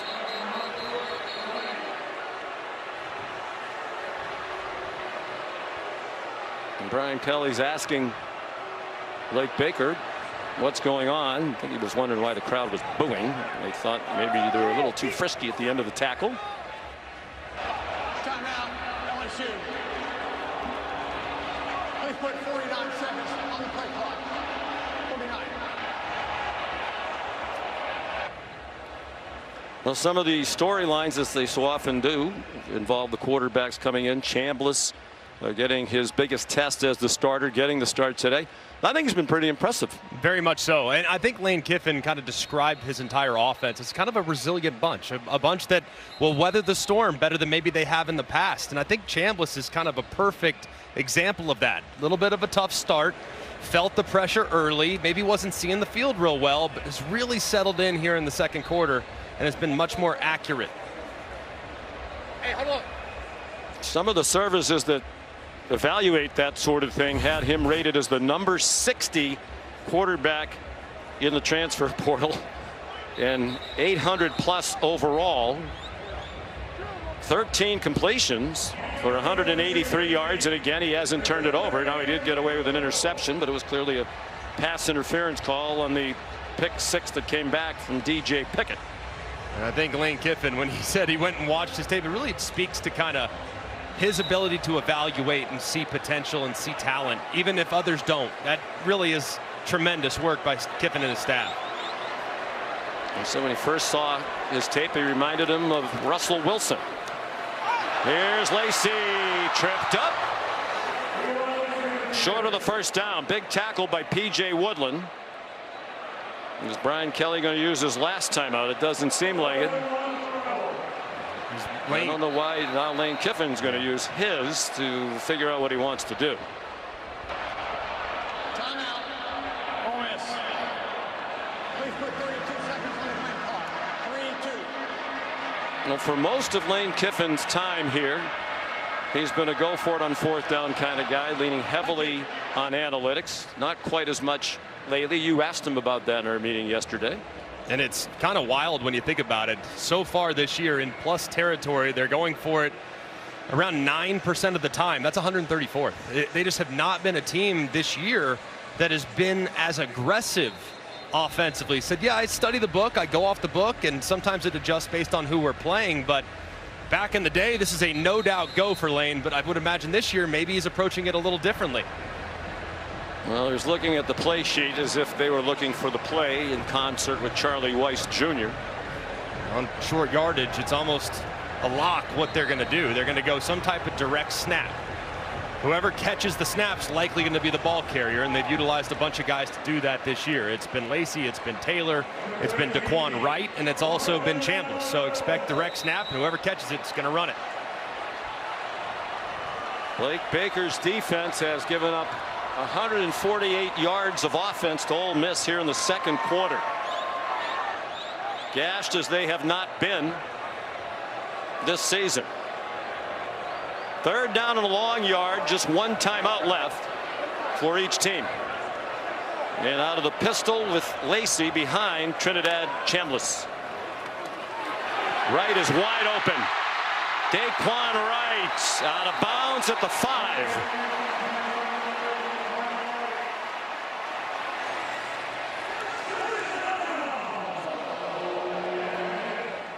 He got out of bounds to stop the clock. They have the timeout left, so the whole playbook available. On 1st and goal from the 5. Lacey. Finally taken down. And Lane Kiffin is almost all the way down to the goal line to call timeout.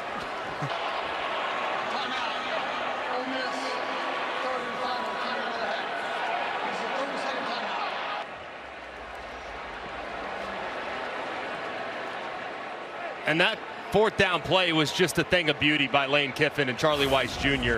They run this play all the time. They're going to motion right out in the flat really, really, really quickly. With some urgency right through it, you get that defender on the end of the line of scrimmage to bite inside, and immediately right jumps flat. What's impressive about that, though, was the throw.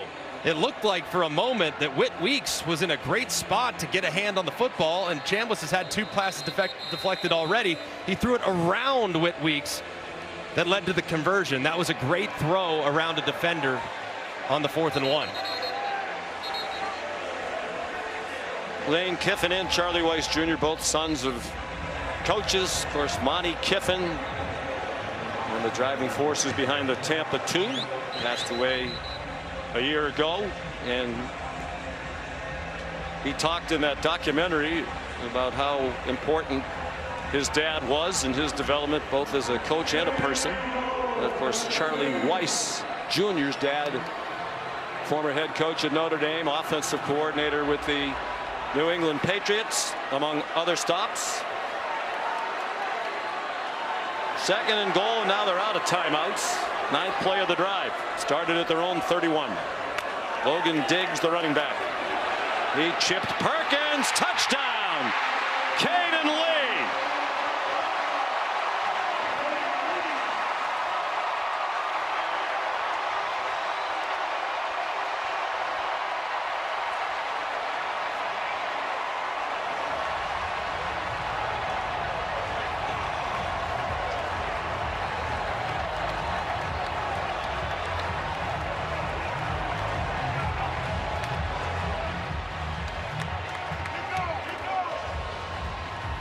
Some terrific play calling by Charlie Weiss Jr.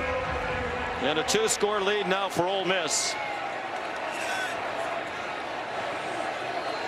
And LSU can't continue to say that the offense is doing enough. Step up in class today on the road against number 13 in the country. Just 128 yards for Brian Kelly's offense. And this is just a great recognition. Look at this. There's only 2 defenders for 3 Ole Miss wide receivers. So they bust this. They have way too many guys to the left-hand side of the defense, meaning there's nobody to cover anyone to the right-hand side. This is just a complete bust defensively from LSU, and not something they're used to seeing from Blake Baker's defense. View from the progressive pylon camera. Caden Lee hasn't been as prolific this year as he was last year. That's his first touchdown catch of the season. And Chambliss now 15 for 25. The dunk has become a tradition. Substitute dunker Xavier Harris, a defensive tackle. So it's the first time this year that LSU has given up more than 10 points in a game. In game number 5, that comes in less than a half. Carnero down to the 2. Kyle Parker. They decide to forego the touchbacks from Carnero, and they've covered very well the last couple. 16-yard return for Parker. And the Ole Miss fans on their feet. Recognition of the likelihood their team is going to take a 10-point lead into the locker room. With a 285 to 128 edge in total yardage. Nussmeier takes a knee.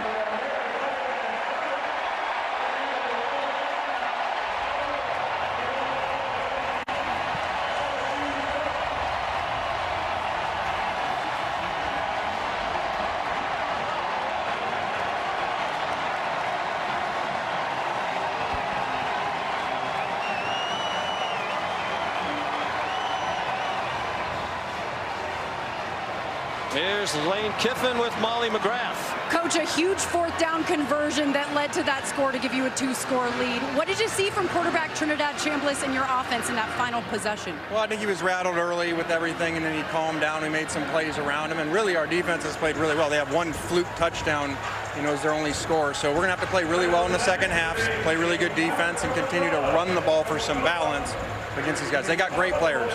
What has your defense done to frustrate quarterback Garrett Nussmeier? Well, I think they had the one long play. Other than that, they haven't given up big plays. So that was our thing, stay deep, make them earn it. And we got to clean up our penalties, too. All right, thank you, Coach. All right, thanks. Sean. The LSU had 150-yard play on their other 23 plays from scrimmage. They just 76 yards. 10 penalties in the half for Ole Miss. But they lead 17-7 at halftime. Now the State Farm halftime report. Here's Kevin.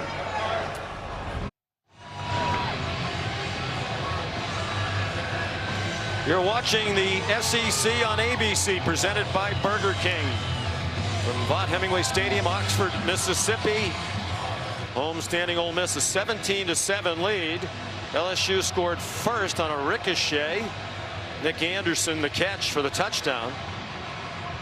Keywan Lacey, the touchdown after a field goal that gave them a 10-7 lead. Then Caden Lee, in the final seconds of the first half, atoning for his fumble inside the 5-yard line when they were going in, and acknowledging that, it seemed, to the crowd after he scored his first touchdown of the season.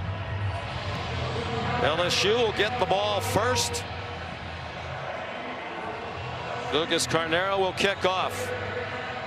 Barryon Brown back deep. Ball came off the tee. Caden Lee had a huge game last year in Baton Rouge. He had a career high in catches and in receiving yards. He had 9 catches for 132 yards in that game. Been relatively quiet so far this season until today. 4 catches for 70 yards and a touchdown.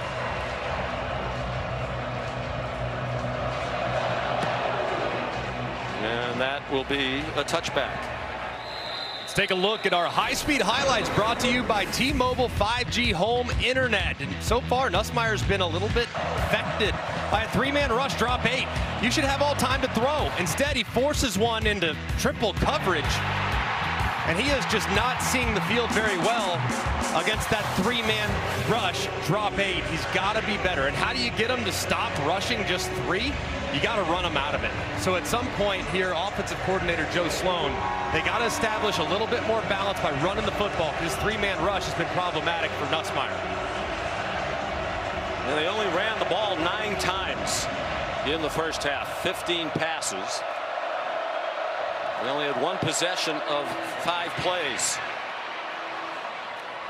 They had 6 possessions in the first half. None of them more than 5 plays. 5-play drive was their 70-yard touchdown, right? 50 of that on 1 play. They keep poo-pooing the struggles of the offense, but it's real. It is. Then they've got to find some balance. I mean, Nussmeier right now has missed some easy throws, but there haven't been a lot of easy throws out there. And I think the way that they can hopefully get a little bit more cushion is if they commit a little better to the run game. And after the 8-yard pass to Brown, it's a first down for Jawan Johnson. So what else can they do to get this going? I agree with you. I mean, if they're going to drop so many people in coverage, Ole Miss, you have to run the football. Have to. You got to run them out of it. And I think that is going to be a big part of the point of emphasis on this opening drive, is to just try to establish a little rhythm in the ground game. 1st and 10. The minute gone by in the second half. Nussmeier sacked back inside the 30-yard line by Will Eccles. The first sack of the day for Ole Miss. Well, second half, much like the first. What is it? A 3-man rush. Eccles and 2 of his friends getting a little twist up front. Eccles breaks through and drops Nussmeier. And Eccles, he's been a big surprise this year. They had really high hopes for him. And, man, I think he has played well above what anyone could have anticipated in his sophomore season. They had some holes to fill on defense for Pete Golding. Walter Nolan, a first-round pick in the middle of that defensive line from a year ago. J.J. Pegues was a late-round pick. Nussmeier retreating and throws it away. Cam Franklin, the pressure. Here's Molly. Well, LSU head coach Brian Kelly really frustrated at the half, admitting that he is frustrated with this offense. Said our defense was on the field for nearly 50 plays. Our offense only played 24. He said we need to play complementary football. Our offense is hanging out our defense to dry. He finished with our offense just needs to play better and then stormed off. So Brian Kelly at his wits' end with their offensive struggles, guys. Which includes an 0 for 4 on third down today. And again, third and long yardage, a season-long problem. They rushed 3, drop 8. Nussmeier took the check down to Caleb Jackson. Well, last year when these two teams played, Nussmeier was not sacked at all, even though Ole Miss led the nation in sacks coming in. But Nussmeier, despite not being sacked, had his worst day from a passing percentage of his career. Matter of fact, the only game of his career that he was under 50% passing. 22 out of 51 for 43%. But last year, that was an elite defense for Ole Miss. Brian Kelly said that. Lane Kiffin said that. This defense for Ole Miss might be better than anticipated. Trey Wallace, the fair catch, with a 52-yard punt by Grant Chadwick.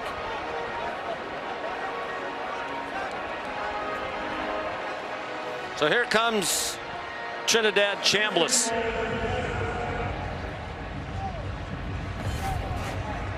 $15 for 25 for 193 and the touchdown. He still hasn't thrown an interception. And he rushed for 40 yards. I think most impressively about that stat line is that it was not pretty, those first 3 or 4 drives. And man, he settled in and the offense really got going as they worked into the second quarter.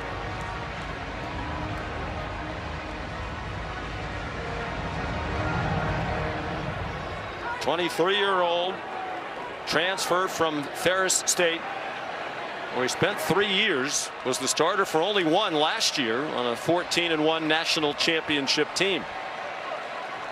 And what a year he had. Threw for 2,900 yards and 26 touchdowns, rushed for over 1,000 and 25 more scores. Put that in harm's way for Deuce Alexander, with P.J. Woodland in coverage. I thought it was interesting talking to Charlie Weiss. So when they looked at the tape from Ferris State, they also picked up a couple of plays that they have put into their playbooks. That it's a very well-coached team at Ferris. They've won 3 national championships in the last 4 years. They're 4-0 and #1 in D2 this year. He wouldn't tell us which plays, though. That's the problem. A toss to Kewan Lacey, a flag down. Jack Pyburn made the tackle. 10 penalties in the first half against the Rebels, their most in a half under Lane Kiffin.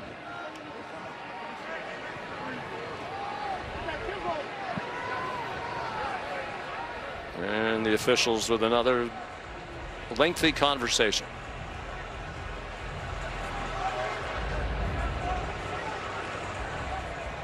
There is no foul for a block in the back. The contact was initiated on the side of the player. Go down.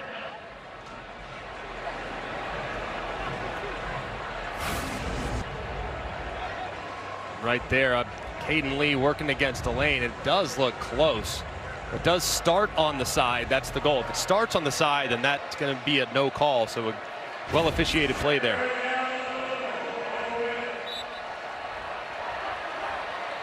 Third down and 11. Ole Miss 5 out of 10 on third down. 3 minutes gone by, second half. Chambliss tripped up. Did he get to the first down? It looks like he did, with about a half yard to spare. Another open field tackle by A.J. Halsey to prevent a bigger play. And a great job, too, by Charlie Weiss Jr., recognizing that they had numbers in the box. Play action pass, immediate pressure from Bernard Gooden, forcing the throwaway. Ole Miss coaches talk about what a difference it is for Chambliss. I mean, last year playing at Ferris State, he was playing in front of about 5,000 people per game, sometimes fewer. There's a look at their home field. Top Taggart Field in Big Rapids, Michigan. Trees and empty seats in the background. Last week against Tulane, he played in front of 65,000. Week 4 last year against Rio Grande for Ferris, he played in front of 5,400, and that was homecoming. Yeah. So this is all new to him, but it hasn't flustered Trinidad Chambliss.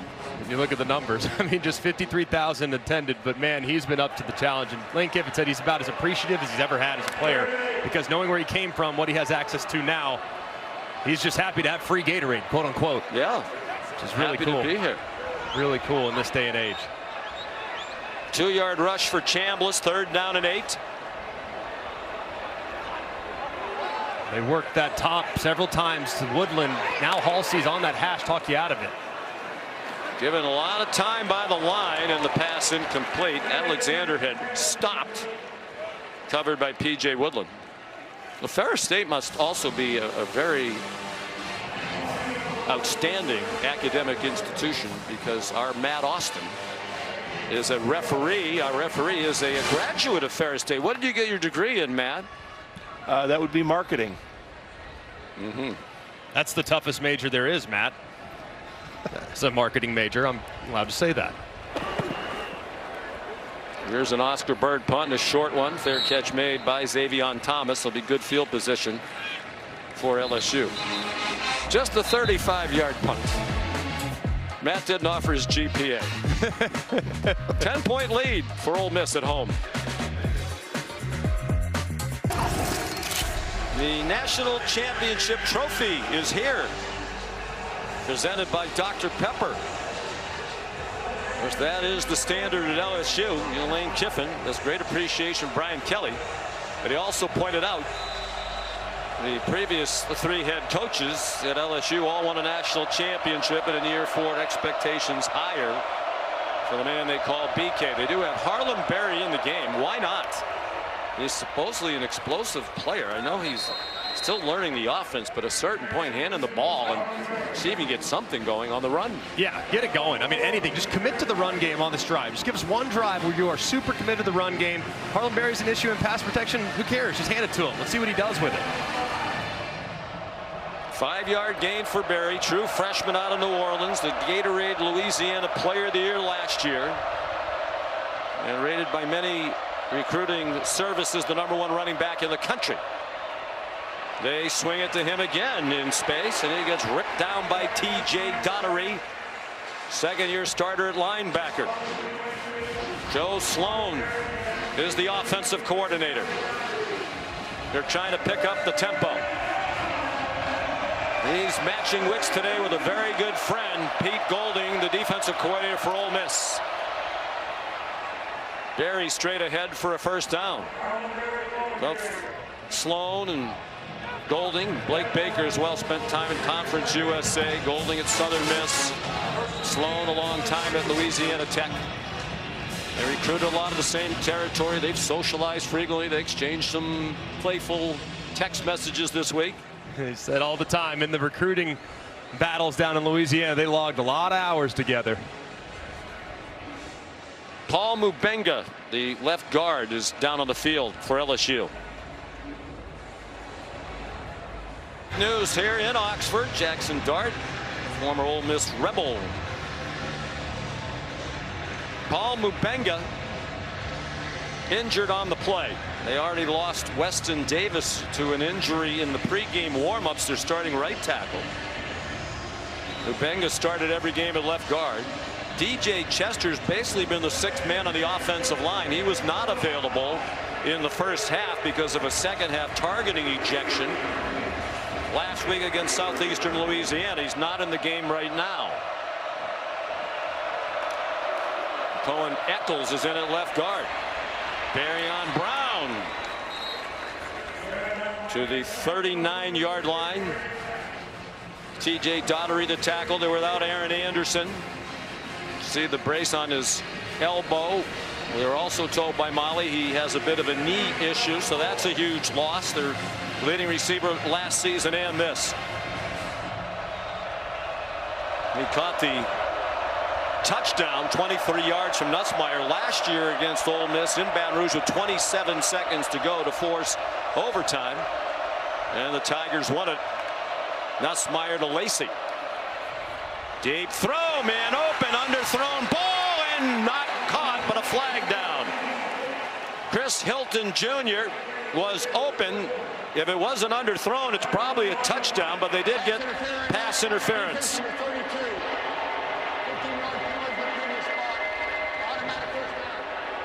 Well, that's a big development because in college football, it's only 15 yards from the line of scrimmage. And that's just a poorly thrown ball by Nussmeier. I mean, that's a throw a year ago he's making with his eyes closed. It's not difficult. It's one-on-one. Your receiver's 5 or 6 steps behind the defender. You got to get it to the back of the end zone and let him catch a touchdown. It just consistency with this accuracy has not been there this year. Whether it's the ab injury or this time, he's got to be tighter on the downfield accuracy. Chris Graves Jr. called for the penalty, the walk-off inside the 25-yard line. The freshman Berry gets stopped at the line of scrimmage by Will Eccles.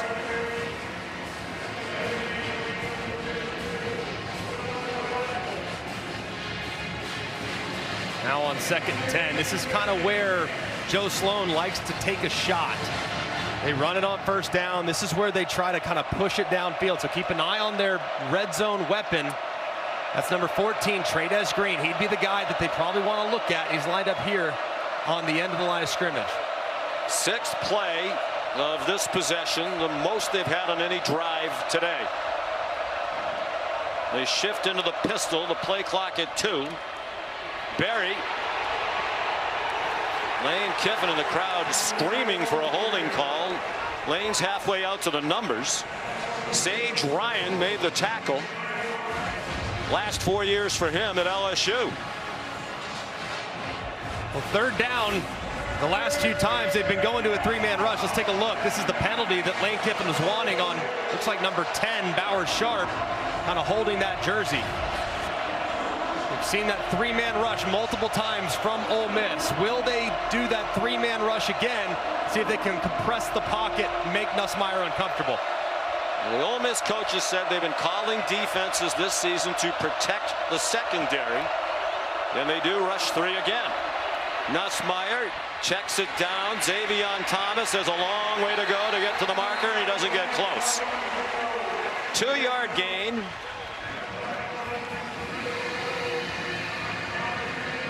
They got yanked down by Taj Chambers. That was a great tackle by Chambers in pursuit. Thomas so explosive and hard to bring down in space, and the fact that Chambers could chase him down was a big play. So here comes Damian Ramos. Excellent kicker. 51 career field goals, is 4th in school history, 10 shy of the record. This is a 39-yarder. He's made his last 5. Win not an issue. And he is money. Right down the middle, it's a 1-score game with 6:02 to go in the 3rd quarter. Ole Miss 17, Brian Kelly's LSU Tigers 10. You're watching SEC All Day, presented by IHG Hotels and Resorts. We're back in Oxford, Mississippi. The quarterback comparison, Nussmeier just 129 yards passing. And those numbers could be better. The underthrown ball to Hilton cost them a likely touchdown. They settled for a field goal. They have been good at drawing pass interferences against their opponents. That was the 10th, which leads the country. Not really what you want to hang your hat on offense. Time now for our All-State Good Hands play, and it's Trinidad Chambliss. He's been great manipulating defenders. Look at him work his eyes, move Weeks out of the box, comes right back. Hits right on the middle for a 3rd down conversion, but also his legs are so dangerous. You overrush the quarterback with a guy that's dynamic, he can make you pay. That's exactly what happens that time. Weeks rushes too far upfield, and Chambliss takes off for another big play. And he's really seeing the field well these last couple quarters. And on downfield throws in particular, he picks up where he left off last week. Been very accurate.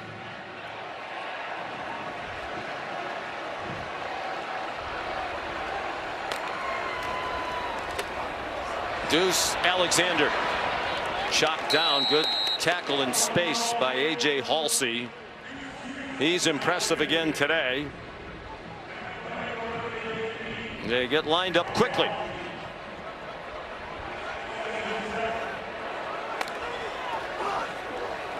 They lined up Alexander in the backfield that time. Here's the first catch of the day for Caleb Odom, one of their tight ends. Halsey there again to shove him out of bounds, but it's 12 yards and a first down on the completion of the sophomore from Carrollton, Georgia. Design quarterback draw. The intermittent tempo is interesting. It was interesting speaking to Blake Baker yesterday.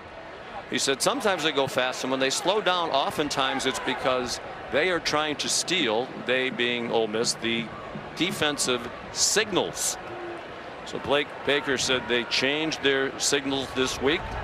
Most of them are just one word, because in this day and age in college football, you have to line up fast. Lacey in trouble and wrestled down behind the line of scrimmage. Jamari Butler made the play. Now there are those talented transfers from Nebraska after 5 years as a Cornhusker. He's in his first year here. And this is a big down right now for LSU's defense, and it needs to be Harold Perkins for Blake Baker. He's the guy on third down that needs to make a play, and so far he's been pretty quiet throughout the afternoon. They haven't called his name much. Kind of a tentative four-man rush. And Winston Watkins the catch for a first down. He beat Mansour Delane in coverage. And a great job here, man. Zone coverage, you see a lot of space there to allow Watkins to kind of sit down on the curl, and the defender's late to close. Looked like Perkins was a spy on that play. Really not rushing, seemingly concerned with the chanceless run game. Keywan Lacey, the ball carrier. This is where you got to be careful playing against Ole Miss. They kind of rock you to sleep a little bit with some underneath stuff, and then here comes some type of deception, some type of big play action, throw it over the top. This is kind of where you got to be very careful as a defense playing against Charlie Weiss Jr. and Lane Kiffin. 3.5 to go, third quarter. Ole Miss the ball, a 7-point lead. Chambliss rolls out to the sideline, up for grabs and picked off by P.J. Woodland. No flags on this one, and Woodland brings it back into Rebel territory.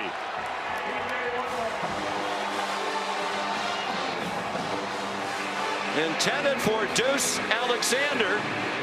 Woodland picks it off, his first of the season, and a 32-yard return. And what a big moment for LSU's defense, just needing a stop in the biggest way possible. And Woodland tight-roping the sideline. Looked like he did get both feet down in bounds and then started the return. That's great awareness there by the corner after the deflection to make sure he got those toes in bound before he initiated the return. Sophomore from Hattiesburg, Mississippi, back in his home state.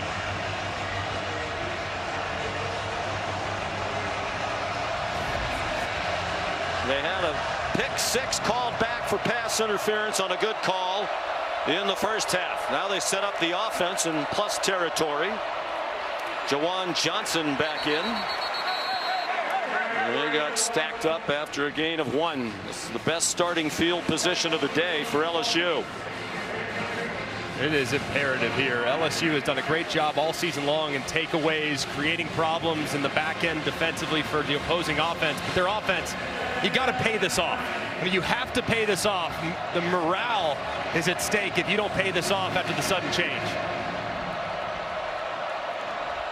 Of course, 5 of those interceptions for Brian Kelly's defense came in the one game against Florida and Baton Rouge. They picked off DJ Lagway 5 times. Nussmeier, good throw there. And Barryon Brown with the catch at the 31-yard line. 15 yards. And another first down for the Tigers. And this was a great throw. That's the Garrett Nussmeier we know. Tight spiral, drove right between 2 defenders. That was an accurate throw on time. That was probably the best throw he's made today. There's a touchdown pass today. He's had at least one in 18 of his 19 career starts. Throwing that one up for grabs. A diving attempt made by Xavion Thomas. Ricky Fletcher had the coverage, Molly. Well, LSU head coach Brian Kelly just singled out his offensive line on the sideline. He got after them saying, we have to protect better up front. We have to. You have no choice but to fight back. He told them injuries, not Nick excuse as another starter, this time left guard Paul Mabenga, questionable to return with a left ankle injury. Remember, their starting right tackle Weston Davis also out right now with injury. And Molly, I don't blame him for challenging him. Ole Miss is applying pressure with the three-man rush. That just can't happen. Out wide, and Kyle Parker ran into the back of his own man. Bauer Sharp, the tight end, trying to block. No gain. Here's another third down and long. 3rd and 10. And Pete Golding has not been aggressive today. He has not really seen much pressure. It's really been that three-man rush, drop 8. But here, right on the fringe of field goal range, I can't imagine he dials up the pressure, but if you're ever going to, this would probably be the spot on the field, try and knock him out of field goal range with the sack. It's looking like three-man rush again, and why wouldn't you with how it's been effective so far? 1 out of 7 on 3rd down. And again, pressure with 3 men. Nussmeier running out of time, and it's incomplete, intended for Parker. Deshaun Womack, another former LSU Tiger, spent 2 years playing for LSU, is putting the pressure on Nussmeier. There is nothing more demoralizing as a quarterback to know that there's 8 men dropping out, and I still don't feel comfortable with the 3-man rush. The offensive line has to tighten up, especially on the edges. So here's Ramos again. This is a win for the Ole Miss defense. And after the interception for LSU, gave the offense the ball in plus territory. 48-yard attempt for Ramos. Come out. LSU. First and a half. 30-second timeout. And Brian Kelly hot with the field goal team. Time for the Aflac trivia question. LSU football has produced 3 #1 overall picks in the NFL draft. The duck was a little late on the arrival there. We want to know who was the first one. Oh my. I have no shot here. None. Well, I know one of them was quite recent. Yes. Know that one. I also know the one from the 2000s, but I'm imagining there's probably one from way back in the day. Well, he's topical today, too. So here's Ramos.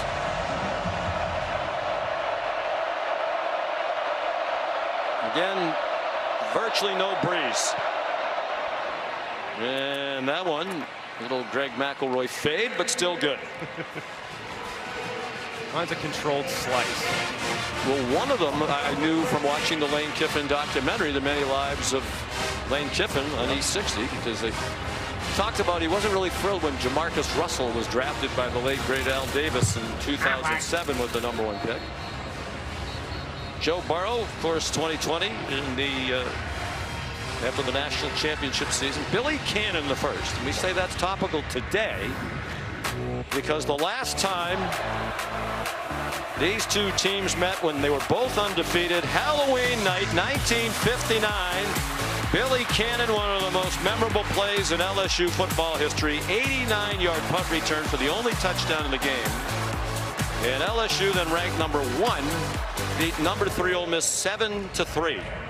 And that play helped Cannon win the Heisman Trophy that year. Wow. That was the last time they met, when both were undefeated and untied. We should point out that this is only the 6th time in 114 meetings they've played in September. Right. Usually they play later in the year, which reduces the likelihood that you're undefeated. That was today's Aflac trivia question.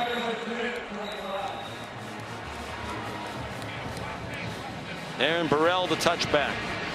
Final minute of the 3rd quarter, and some game pressure on Trinidad Chambliss.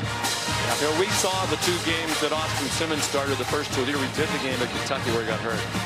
If I'm them and they're both healthy going forward, I'm at least going forward for a while with Trinidad Chambliss until he demonstrates he shouldn't be the man anymore. I would agree. And the one reason why he's been such an advantage for them is the quarterback run game and making great decisions. And let's see what Charlie Weiss Jr. does now to kind of get Trinidad Chambliss back into a good state of mind after the interception a moment ago. His first turnover as an Ole Miss Rebel. And he's trying to get it to Caden Lee. He got his feet tangled up with Tamarcus Cooley, and there's no flag.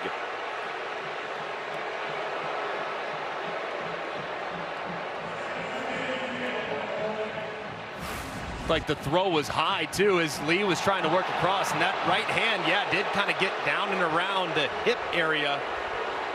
We might have gotten away with one there. The crowd certainly thinks so.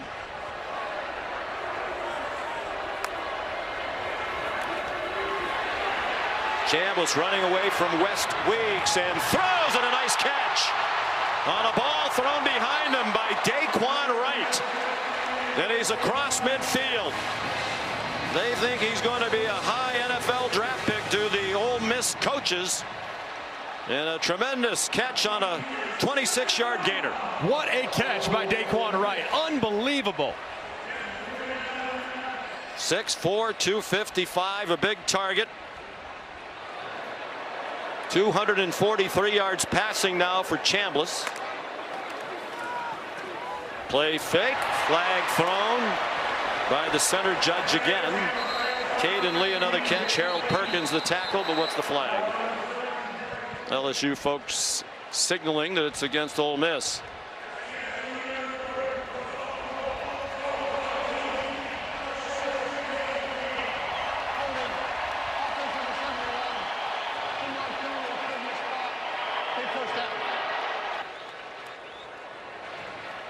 And that play gets us to the end of the third quarter. They're going to put time back on the clock. 8 seconds. Thank you.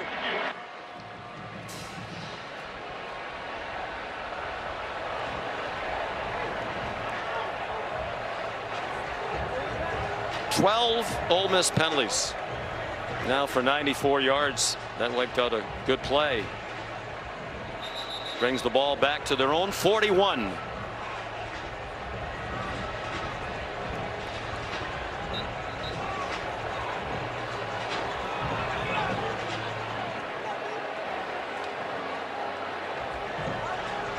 Allowing the LSU defense to mingle around the coaches for a moment, and finally Ken Williamson winds the clock. They don't have to snap it again, and they do not. Can we have those 8 seconds of our lives back? Time is a valuable resource, and that was not well spent. Terrific catch by Daquan Wright. ESPN's presentation of college football on ABC will return after this message and a word from our ABC stations.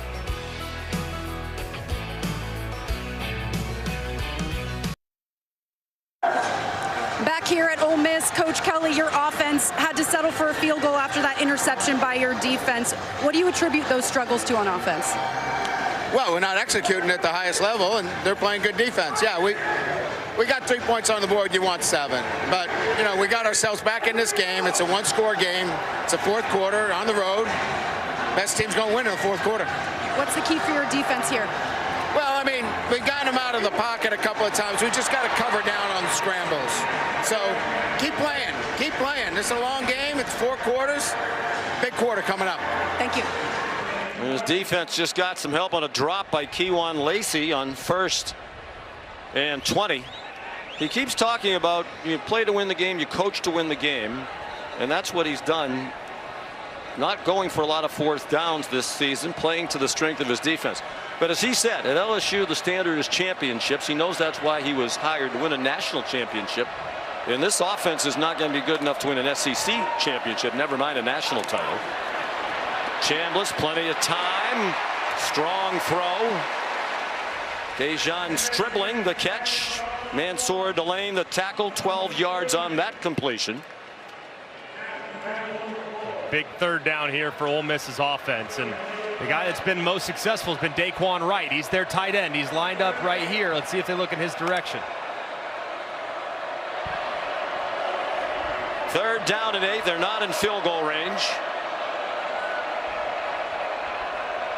Kewan Lacey, the running back. He got the handoff, trying to turn the corner. He ran away from Perkins. And to Marcus Cooley. There's a flag down. It's a first down. If the play stands, they overcame a 2nd down and 20. Caleb Odom, one of their tight ends, is still down on the field. Holding offense number 1.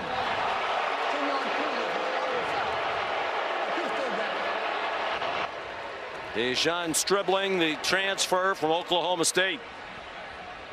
And it's Odom down on the field. This is a big penalty on Stribling. Now he has to hold this block forever. I mean, it takes so long for Lacey to get to the outside, but he's just grabbing that jersey and tugging P.J. Woodland inside to allow Lacey to capture the edge. It's the correct call. Yeah, they were holding hands more than some of the lovebirds we saw in the square last night among the Ole Miss student population. Timeout on the field.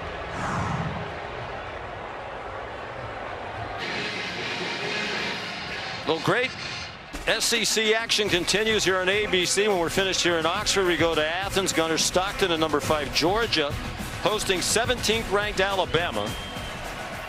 Georgia just 1-6 under Kirby Smart against the Tide.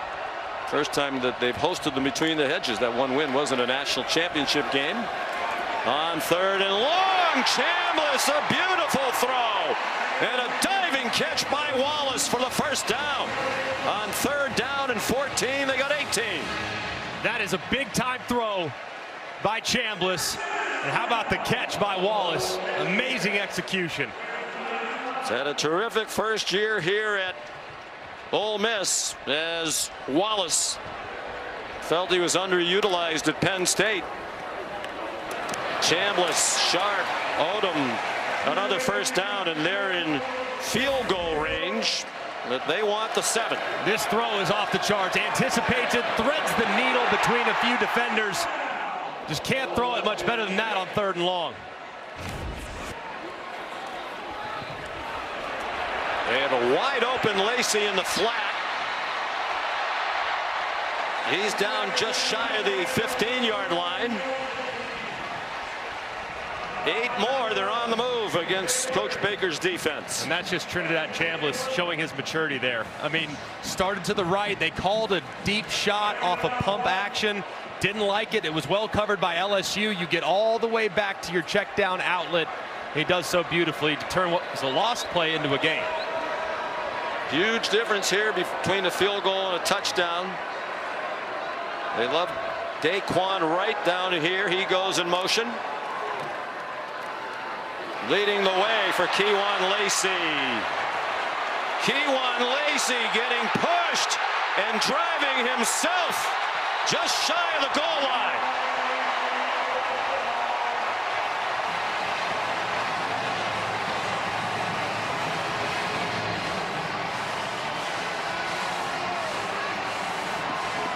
$13 yards, 1st and goal. Just inside the 3. Lacey trying to bounce away from Perkins, and he gets swung down by Tamarcus Cooley.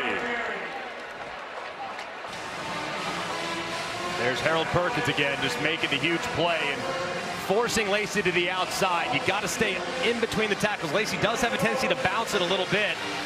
So here, after you lose some yardage, you got to be careful with heavy play action, and they try to sneak those tight ends behind the defense. So keep an eye on the tight ends to the right-hand side of the formation.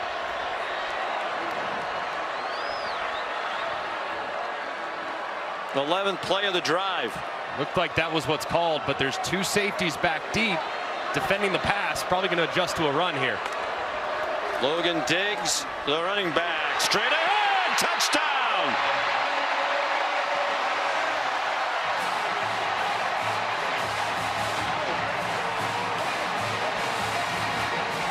The former LSU Tiger with a huge score against his former mates.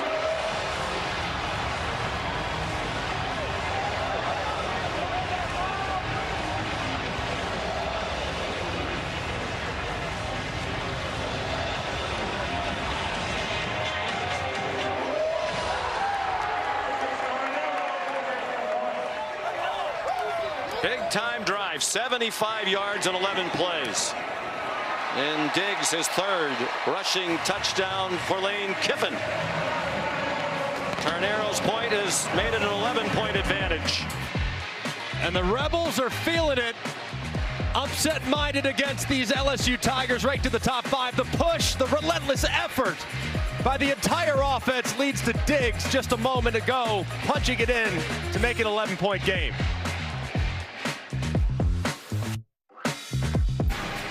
Great atmosphere here in Oxford, Mississippi. The 4th largest crowd in the history of Von Hemingway Stadium, 67,737. More than the seating capacity. And the LSU fans who have made the trip glum their team's 7-game winning streak back to last season in jeopardy. Offensively challenged team down by 11 with just more than 11 minutes to go.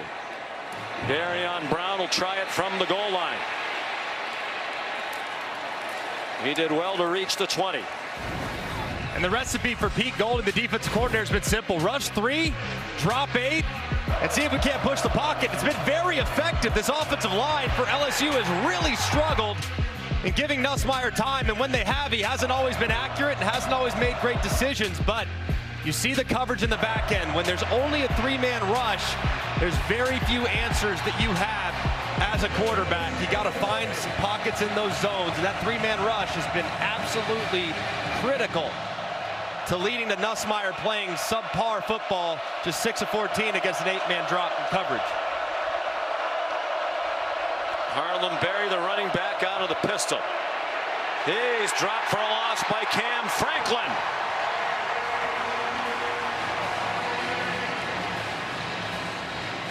And against that defense, Greg, the lack of a running threat from Nussmeier really hurts, because you could run the ball with design quarterback runs if they're going to drop 8 all day.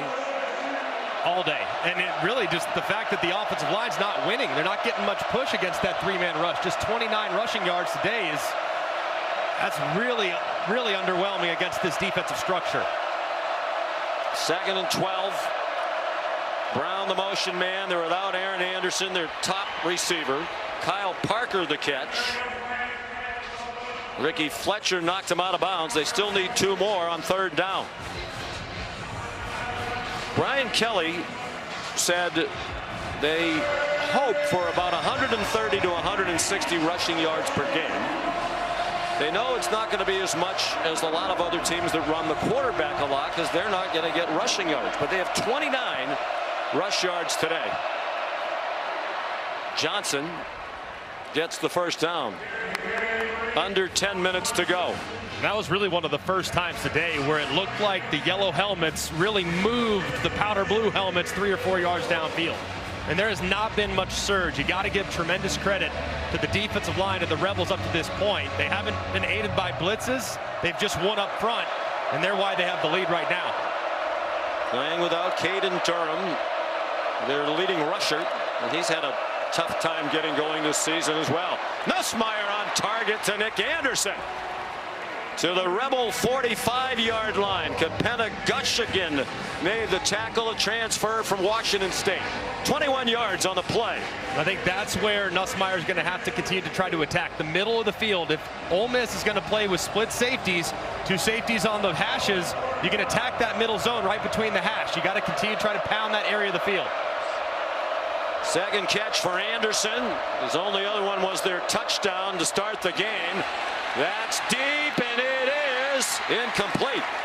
Trying to get it to Chris Hilton with Ricky Fletcher in coverage. And that was a better thrown deep ball from Nussmeier. Underthrew one big time earlier, but that one's right on the money. Might have had to battle some sun too, as that ball hung in the air for a very long time, and the progressive pylon cam shows Hilton trying to track it all the way. Pretty good coverage on the outside as well.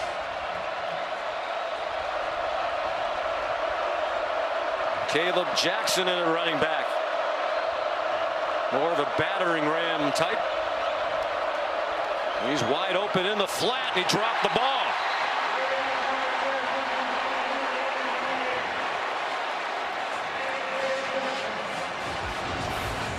This one, they had a lot of room, and Juwan Johnson's their pass-catching running back. Ball's a little low, the one that he should have absolutely reeled in. If he does, he might have a lot of room.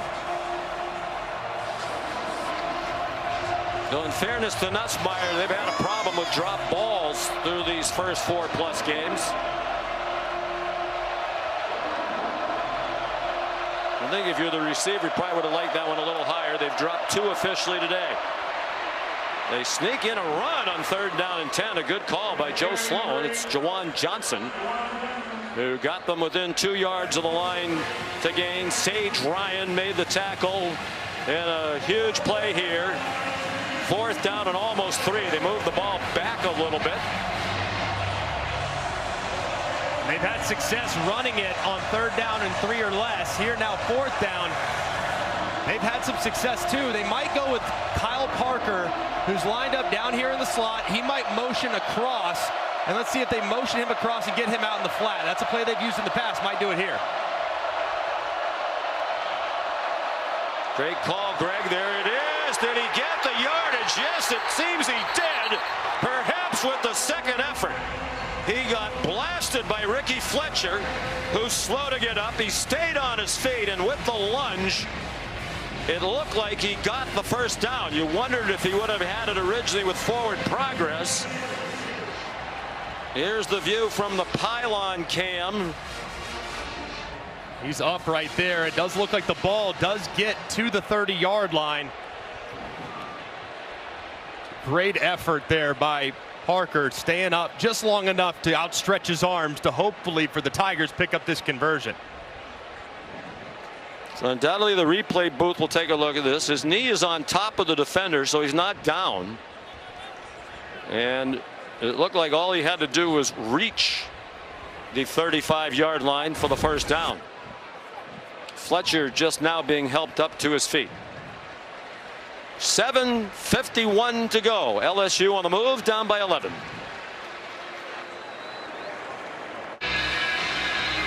You see the red marker at the bottom of your picture. You need to get just to the front of that 35-yard line, and he did. Confirmed to be a 1st down for LSU. 9th play of their drive, down by 11. Another 3-man rush. Nussmeier throws, caught far sideline. Bauer Sharp, the tight end. Close to the 1st down. They're going to give him 9, shoved out by Antonio Kite. The protection last few plays much better from this LSU offensive line. That 3-man rush is no longer getting home. It's giving Nussmeier plenty of time to survey the field.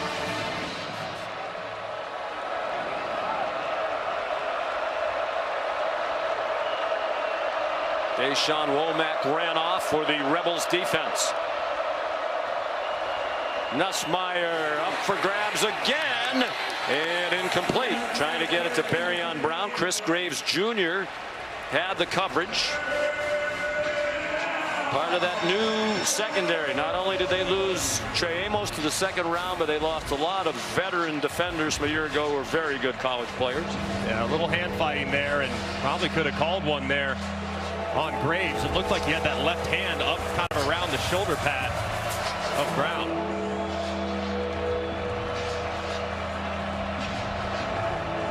Anticipate run play here though on 3rd and short. Juwan Johnson, the running back, on 3rd and 1.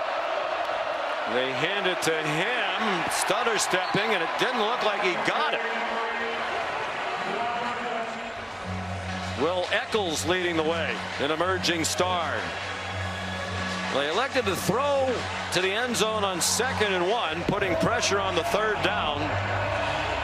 For a team that is challenged to run the ball, they're going for it on 4th down at about 6 inches.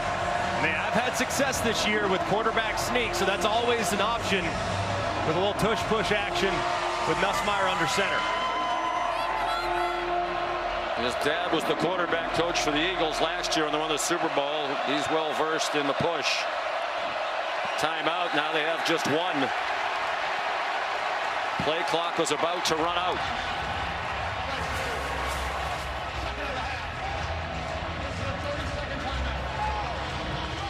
And Brian Kelly letting Nussmeier have it. Didn't want to use the timeout. Now only 1. Well, the play clock was about to run out. Looked like two. There was going to be a defensive player right over the center, too, so that makes quarterback sneak very, very difficult. Lane Kiffin knew just how big that moment was, that those timeouts are like gold, especially when playing from behind. He knows just how big that moment was. Sloan on the other side, just what are you doing?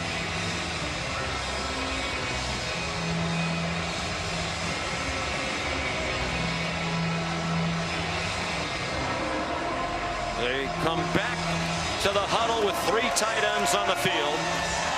They've rushed for 42 yards on 20 running plays. Can they get 6 inches? Oh, boy. The right guard, Josh Thompson, jumped.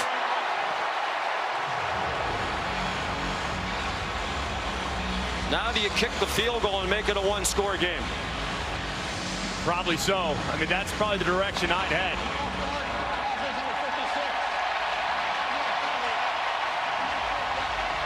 Especially given how things have gone and get off the field down so far for LSU offensively. Just 2 of 11 on 3rd down. Of course, did have the 4th down conversion a moment ago.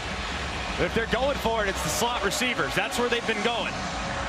So whether it's Parker on the bottom or Xavier Thomas at the top, more than likely that's the direction they're going to be looking.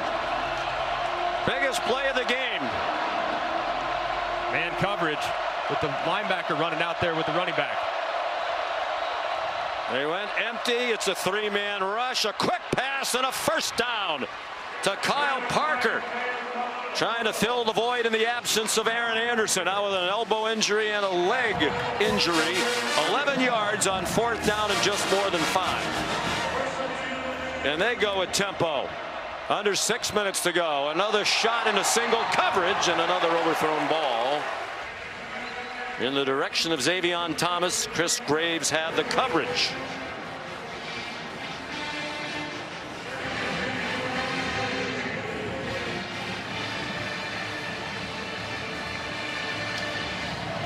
In comes Trades Green, now 14.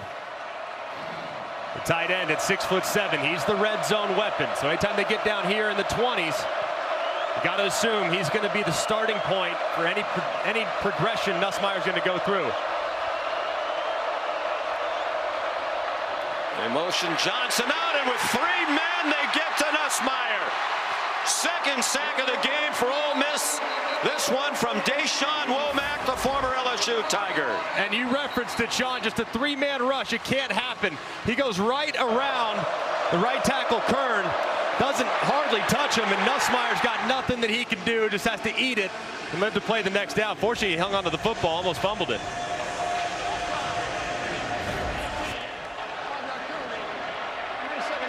Womack's a junior from Baltimore. What a break. It looks like they called Womack for offsides. Got just a little early start, so wipes out the sack, and now it's 2nd and 5. Huge break.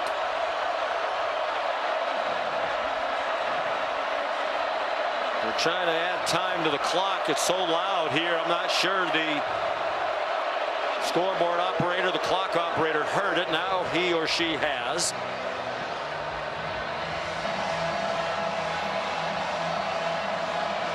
Fourteenth play of the drive.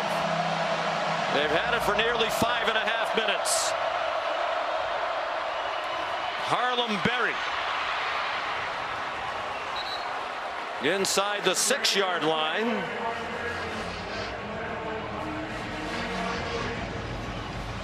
Well, it's the exact same spot on the field earlier where they threw the touchdown pass. Remember, they were looking in the direction of Trades Green. It got deflected, but he's the go-to guy. He's right here, lined up at number 3 at 6'7". That's the direction you got to expect they're looking. Berry again, touchdown! Harlem Berry, his first collegiate touchdown, and what a drive by the LSU Tigers. 80 yards in 15 plays in 6 minutes and 4 seconds, and they'll go for 2 now to try to make it a 1 field goal game. Go for Dos, brought to us by Dos Equis.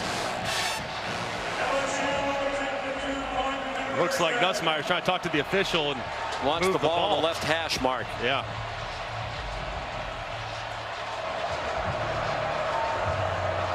And they will move the ball over there. Harlem Berry,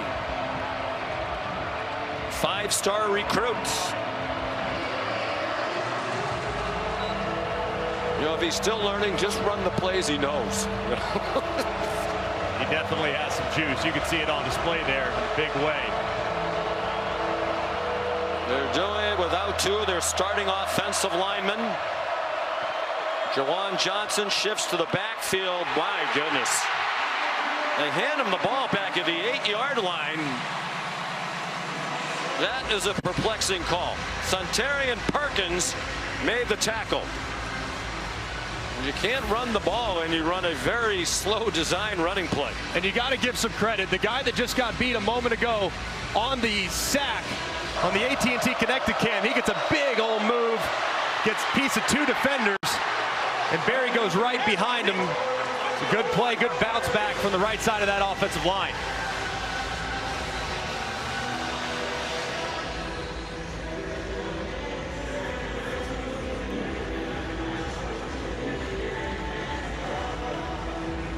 Just a huge stop, and I'm kind of puzzled by the decision on the 2-point conversion with how things have gone through the air. You got to trust your quarterback there, 5th-year guy. I know you just ran into the end zone, but the likelihood of doing it twice in a row with that defensive line, how they've played, seems incredibly unlikely.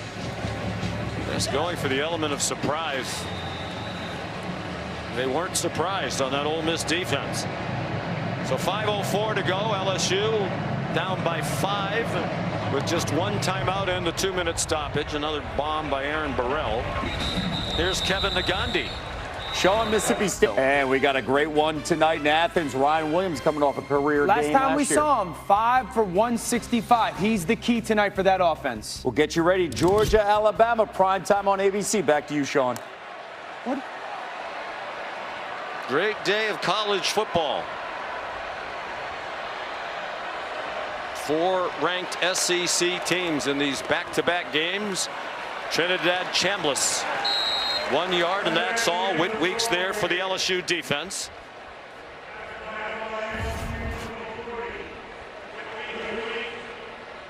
Numbers alarming. Just amazing what they've been able to do against this elite defense, but especially on 3rd down. And that's been so critical. The way Chambliss has been able to deliver the ball in tight coverage and just keep the chains moving. A big edge in the yardage. The 14 penalties for 109 yards have really hurt Ole Miss. Their -1 is Ole Miss in the turnover margin.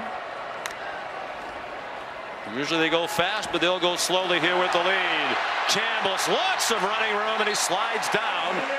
They'll spot it at the 37-yard line with a first down, an 11-yard run. And so much, you cannot overrun the quarterback. It just allows way too much room for Chambliss.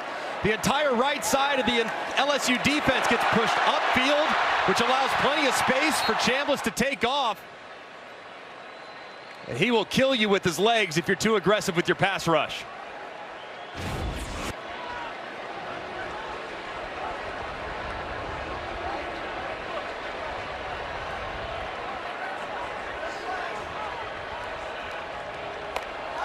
Crowd silent for one of the few times today with their team on offense.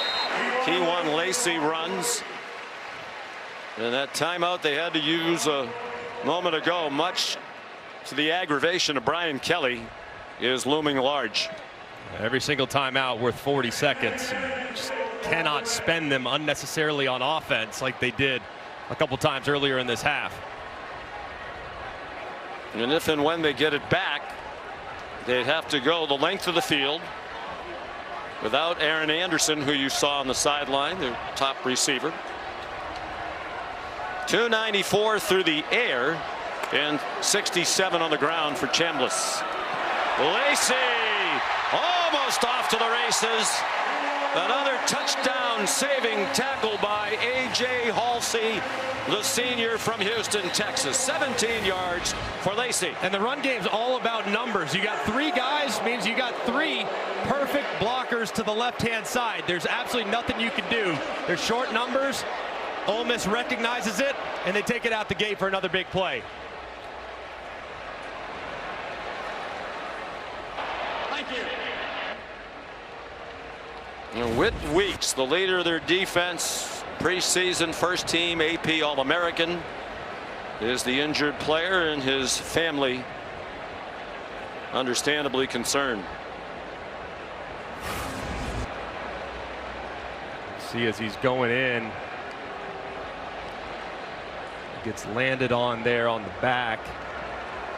Just hate seeing that as he immediately grabs something in his lower leg. Such a great player.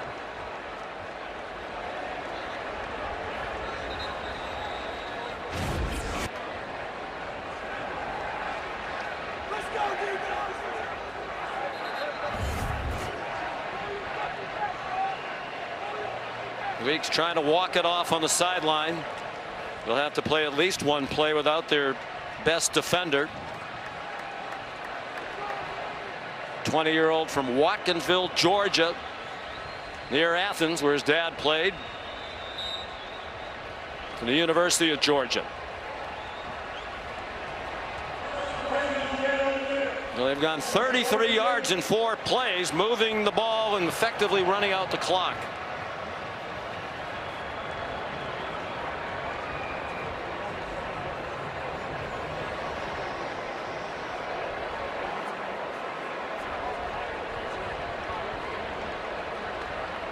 Ole Miss will have to run another play before the 2-minute timeout.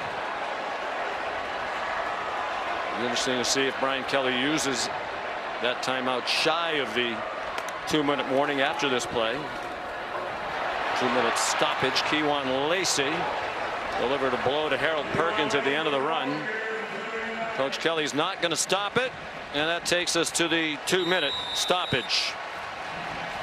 7-game winning streak for LSU in serious jeopardy. Ole Miss trying to run out the clock with a 5-point lead in front of a huge crowd.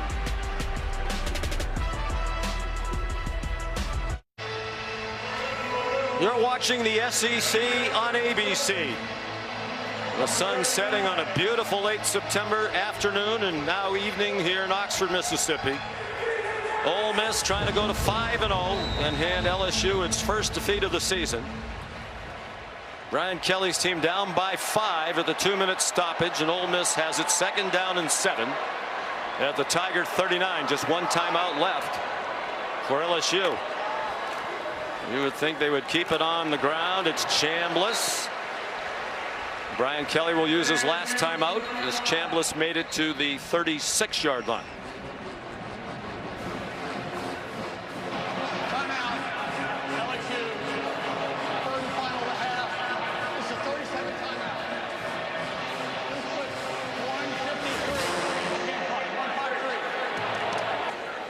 Well, do you have, if you're Lane Kiffin, 2 downs to get 4 yards, or would you think about, if you don't get it, a long field goal with a great kicker to push the lead back to 8?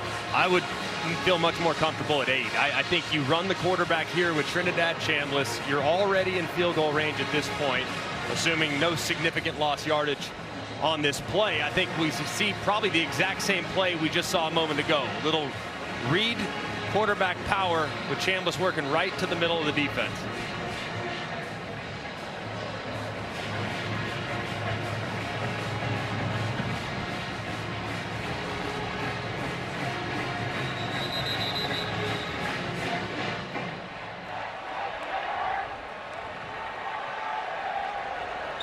Statistically, a dominant day in many ways for Ole Miss, although those penalties have been an equalizer.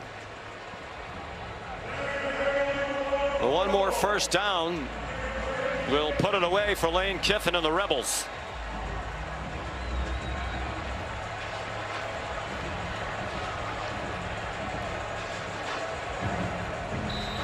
They're 8 out of 15 on 3rd down. It's another big edge they've had. LSU's just 2 for 11. You would think it would be Chambliss or Lacey again. Or Deuce Alexander in motion. He's a decoy. Chambliss stumbling as he tried to turn the corner. Did he go out of bounds? Yes, he did. Oh my goodness. Stops the clock with 1:47 to go. And that's a big mistake. And Lane Kiffin obviously showed some frustration there on the sideline the second he did it. I know he's trying to get that first down, desperately trying. Lane's almost yelling at him like, get down. It looked like Lane was pointing at the ground as if to say, stay in bounds. He's an experienced quarterback. He should know better than that. Started all year last year for Ferris State. Well, no field goal. The offense is still on the field. It's set up to be a direct snap to Kewan Lacey. He's trying to get him to jump off sides if he can. And now Lane Kiffin is going to use the timeout. Timeout. Ole Miss. First of the half. 30-second timeout. Lane just can't believe that Chambliss, who's been so good in all 3 games as the starter, ran out of bounds with LSU out of timeouts under the 2-minute stoppage. What would you do now? Now, I've always kind of been the belief, like, you let your offense win it, but 4th and 3 to me feels like a heavy lift. I think I'd probably kick the field goal here and just hope that my defense, who's played so well throughout a vast majority of this game, can anchor down and not give up a long touchdown drive. And well, Carnero is an outstanding kicker. 1 for 1 today. Over the last 2 years, last season at Western Kentucky and here now at Ole Miss, he's made 29 of his last 31. And he has a big leg. 54 yards his career long. He did that last week against Tulane. In his career from 50 plus, he's 7 out of 8. And as we said earlier, the only miss at Kentucky off the upright with plenty of distance. Keep an eye, if they do run a play, I think it'll be this guy right here, Daquan Wright, working in the flat off play action. On 4th and 3, it's Wright, and he's wide open. He should just go down in bounds, and he does. Great call, Greg, and great call by Lane Kiffin and Charlie Weiss Jr. 20 yards to put the game away.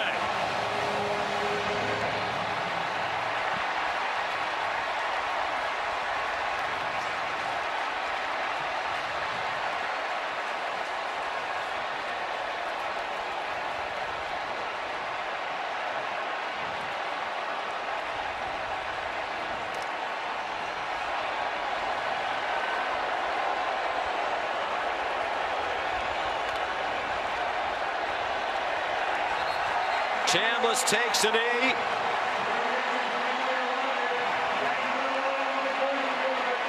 Another 300-yard passing game for Trinidad off the 307 last week against Tulane. 314 today. And he's also rushed for 71 yards. Just a tremendous performance. And I'm telling you, this LSU defense is the real deal. And it was highly impressive to see a young man who has now stepped up in competition from D2 Ferris State to go to the highest levels of football and deliver this type of performance. Tremendous stuff. We'll have to snap it one more time. And what about LSU? Garrett Nussmeier, the leading contender for the Heisman Trophy for many starting the year. He hasn't been very good, but it's a new offensive line. They lost 4 starters. They can't run the ball. At some point, LSU's got to find some balance offensively, and they got to get Garrett Nussmeier playing up to his potential. If they do, they're still remarkably dangerous, but a lot to clean up on the offensive side.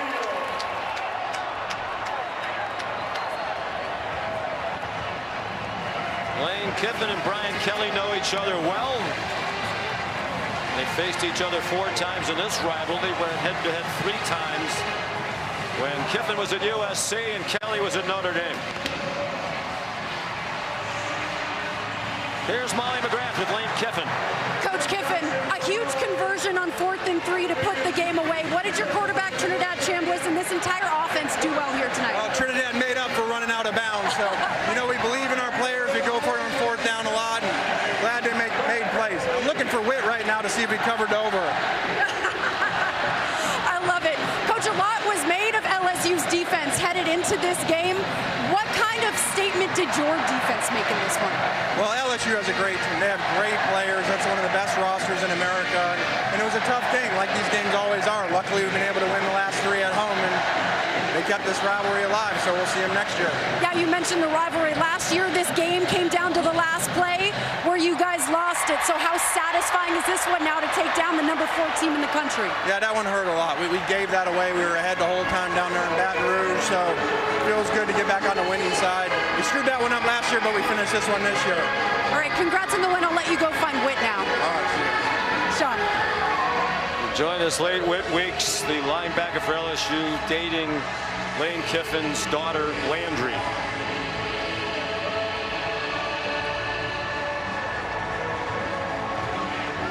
They'll party all night. They're in one of the great party college towns in America, where Lane Kiffin continues to build a powerhouse. They beat LSU 24-19. For Greg and Molly, Sean McDonough, so long from Oxford. Back to the studio we go.